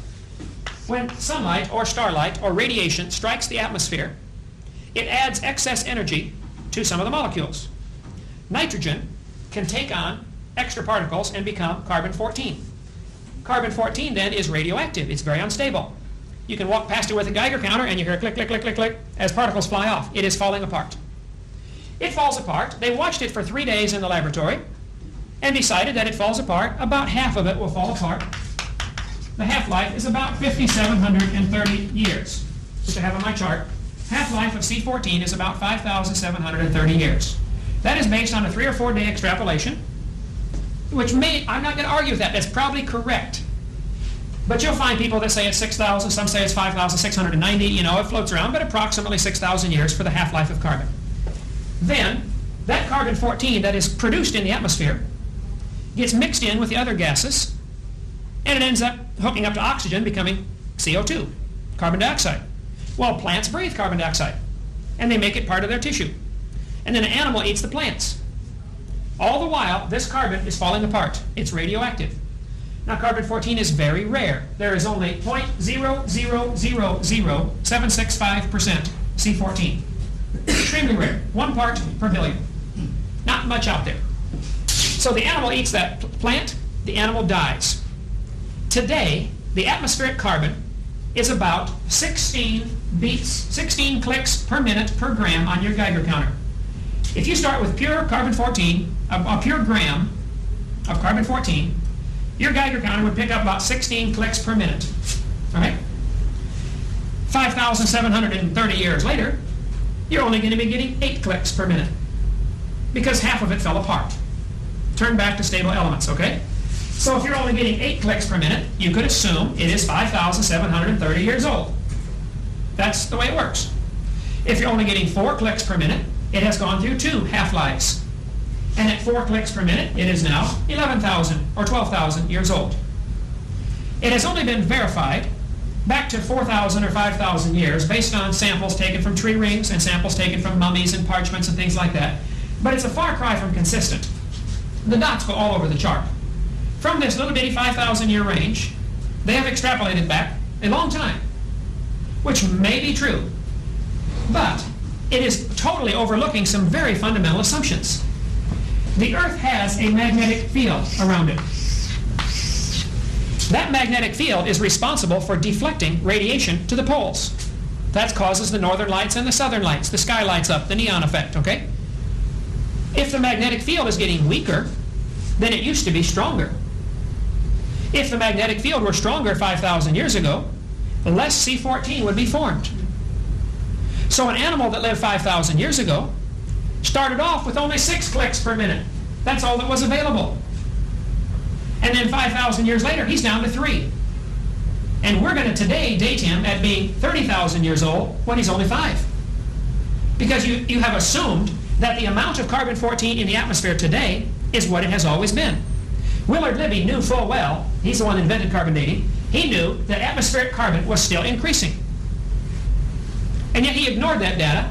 He knew if you were filling a barrel, if you had a hose, you're filling a barrel, up the side of the barrel is a bunch of holes. When you get to a certain level, some of it leaks out. You get to a higher level, it's leaking out 2 holes now, and then 3 holes. Eventually, you reach a state called equilibrium, where the water goes out as fast as it comes in. They calculated that the amount of C14 being formed would equal the amount being destroyed in about 30,000 years. It would take approximately 30,000 years. If you started with a fresh atmosphere, sunlight shining on it, atmosphere brand new, within 30,000 years, the formation rate and the destruction rate would balance each other. Equilibrium. Every time C14 has been tested in the upper atmosphere, it is found to be increasing. Many folks that study this will say, we are only 1/3 of the way to equilibrium. The atmosphere still isn't equalized. The creationist would say, yeah, that's because it's less than 10,000 years old, which is what we've been saying all along. Carbon dating is very much in favor of creationism, young Earth. The fact that it is still increasing in the atmosphere says we're right. It's not billions of years old. And to date an animal with carbon dating is to assume the uniformitarian process has been going on for billions of years, it's been equalized, and that simply is a false assumption. It is not true. So what they've done, they've developed 6 other rulers they can use. Because carbon has a half-life of 5,700 years, it's only good for dating objects that are up to 50,000 years old. Therefore, they picked uranium-235. It has a half-life of 713 million years. Yeah, much longer. So if I took this dinosaur bone to any university, USA, and said, would you please carbon date this? They would say we couldn't do it, even if it has carbon. Because carbon won't give an old enough number. All of the dating methods, be they carbon, potassium, argon, uranium, lead, rubidium, strontium, all of them are based on the assumption that the geologic column is already correct. The geologic column was developed in the 1830s, long before any radiometric dating was even thought of. The geologic column divides Earth up into these different layers. If a bone is found in this layer, it is predetermined that it's going to be about 70 million years old. So which of the dating methods they use, carbon-14, potassium-argon, uranium-235, uranium-238, they will decide which method to use based on how old they think it is. They've already decided the range that's right. Even if it contains carbon, they will not carbon date a dinosaur bone. Dinosaur bones have been found that are not even fossilized. They're still bone. That would fit the creationist worldview. After the flood, things would fossilize at different rates. In a coal mine in Australia, a petrified hat was found, dropped by a coal miner. I've seen petrified firewood, chop marks on the end. Like I held one in my hand 3 weeks ago, a guy in Alabama. Wood can fossilize in 20 or 30 years. Petrified fence posts have been found, put in by farmers in Iowa. I saw part of a petrified pallet from a pallet shop. A mudslide covered it up 30 years ago. Fossilized in 30 years. It depends on the conditions. If it's in dry, sandy soil, it may never fossilize. So the fossilization rate is very predictable based on the flood. But all of the dating methods are based on the faulty assumption that the geologic column is correct. And it's a hoax. But this is the Bible to the evolutionist. This is their Bible. Everything must match the geologic column. If I talk somebody into carbon dating this, it would give a date of 10 or 15 or 20,000 years. They would not accept that date because it doesn't fit the preconceived idea. They would select which method to use based on their first assumption, And then if they tested it with uranium and found it to be only 10 million years old, that would be rejected because it doesn't fit the geologic column. They may have to test the sample 10 times to get a number that fits their pattern. 19,000 out of 21,000 carbon dates were rejected because they were called extraneous dates. They didn't fit the pattern. Those of you that believe, though you can prove the world's billions of years old by carbon dating, do not understand carbon dating. I do debates at universities all the time. The professors will always say, yep, he's right. We can't prove the age of anything by any dating method. It's all circular reasoning based on assumptions. All the assumptions are listed on this page. 7 assumptions. I only covered 2. Any one of them would discredit it. It's not useless. I mean, it's a neat tool to use for some things. If you already know the approximate age, it's not useless, but it's overblown. You can't prove this world's billions of years old. Our time is up. This has been great. Any questions? I will send you the book. Thank you so much for having me. Thank you very much. Oh, thank you. We hope you've enjoyed watching this debate on the topic of creation evolution. This is not just an academic subject. If the creation story is right and God created this world, then we better do what God says. And if you're watching this tape and you're not a Christian, God loves you. He wants you to come to heaven, but He hates your sin. He hates my sin. He won't tolerate any sin in heaven. Since He created the world and He designed it and He owns it, He makes the rules. And His rule is no sin in heaven. Well, we're all sinners, which means we all deserve to go to hell, but Jesus Christ, God Himself in the flesh, died on the cross to pay for your sins and my sins. And February 9th, 1969, I prayed and said, Lord, I'm a sinner. Would you please forgive me and save me? And on that day, I got born again into God's family. You can be born again. All you need to do is admit you're a sinner. Admit that you deserve to go to hell. Call upon Jesus Christ to forgive you and save you. He's the only one who can, and He wants to so badly if you'll just ask Him. If you're not sure you're going to heaven, ask the Lord to save you right now. You could just pray a simple prayer like I prayed back in 1969. I just said, Lord, I'm a sinner. Would you please forgive me and save me right now? If you do that, today will be your spiritual birthday. The Bible says you must be born again in John chapter 3. In John chapter 1, it says you get born again, you become a son of God by receiving Him. When you receive Jesus Christ, you receive His gift that He died on the cross for you, and you receive that for your sins. That's the day you get born into God's family. You become God's child. We have lots of material in our ministry designed to help strengthen your faith in the Word of God and help you grow as a Christian. If you'd like to call or write our office, we'd be glad to send you a catalog. You can get on our website and get lots of information. If you'd like to schedule a debate, I'd be honored to come. Just get my itinerary off my website and find out when I will be in your area. And I'll be glad to come speak at a college, speak at a university, speak at a debate, represent the creation side against as many professors as want to get together. We'll take on 10 at a time. That doesn't matter. You see, God's right and evolution is wrong. It's pretty simple. Thank you so much. Please don't hesitate to call us if we can be any help. Do you want to know more about how to combat the godless theory of evolution? Creation Science Evangelism offers 4 great tools that help strengthen the faith of believers and win the lost to Christ. After 15 years of teaching high school science, Dr. Hovind began Creation Science Evangelism in 1989. We are a ministry that is dedicated to providing tools which will help you combat the evolution philosophy that is destroying the faith of millions every year.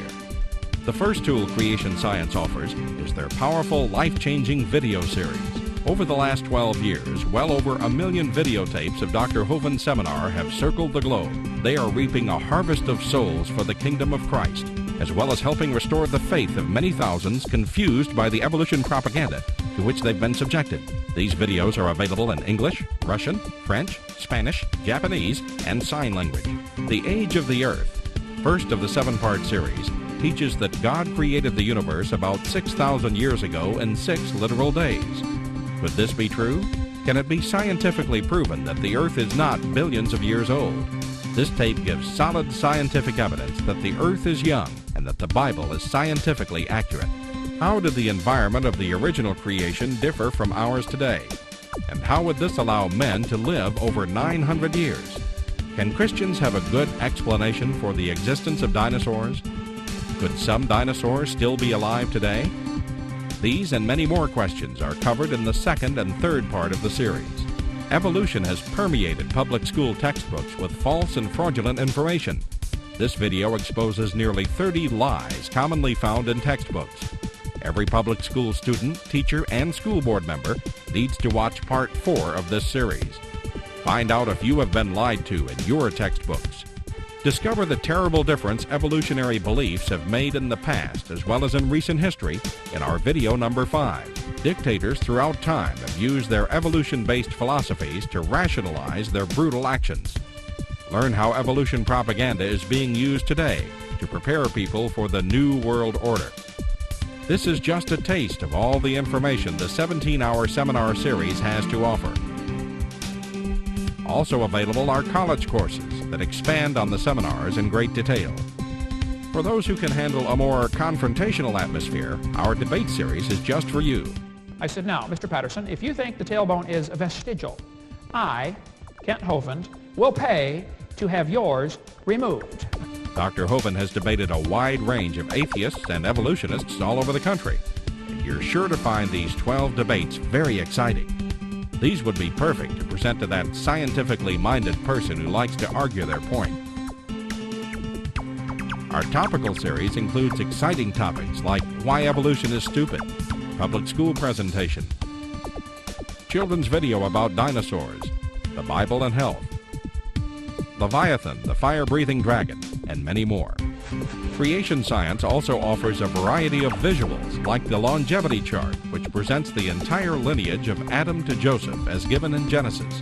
It's exciting to see exactly how many generations were alive at the same time.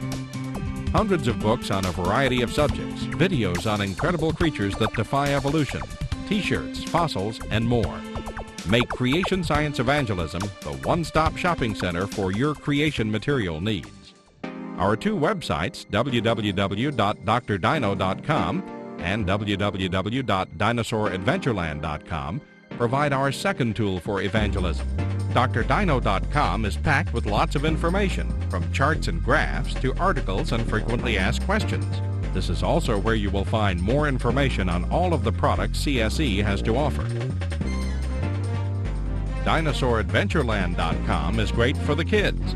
They can play lots of fun games and see unusual rides and activities located at Dinosaur Adventureland in Pensacola, Florida. Thousands visit our sites regularly to gain insight into God's creation. The third tool available to you is the live seminars conducted by Dr. Hovind and his son Eric. Since 1989, Dr. Hovind has held seminars and debates in hundreds of churches, schools, and universities in 49 states and 30 foreign countries. His fast-paced, illustrated seminars cover diverse topics, such as evidence for a young Earth, how long Adam lived, dinosaurs living with man, where races came from, radiometric dating, and much more. Our fourth tool is the new, exciting Dinosaur Adventureland. Many thousands have come from all across America to visit our museum, creation bookstore, science center, and theme park, where God gets the glory for science. Our unusual swings, rides, and activities each have a science lesson as well as a spiritual lesson. Captivate everyone from age 4 to 94.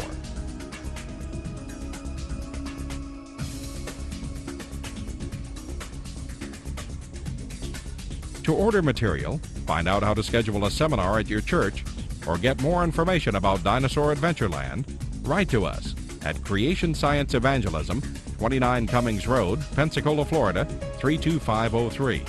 Or call us at 850-479-3466. Or toll free in the U.S., 877-479-3466.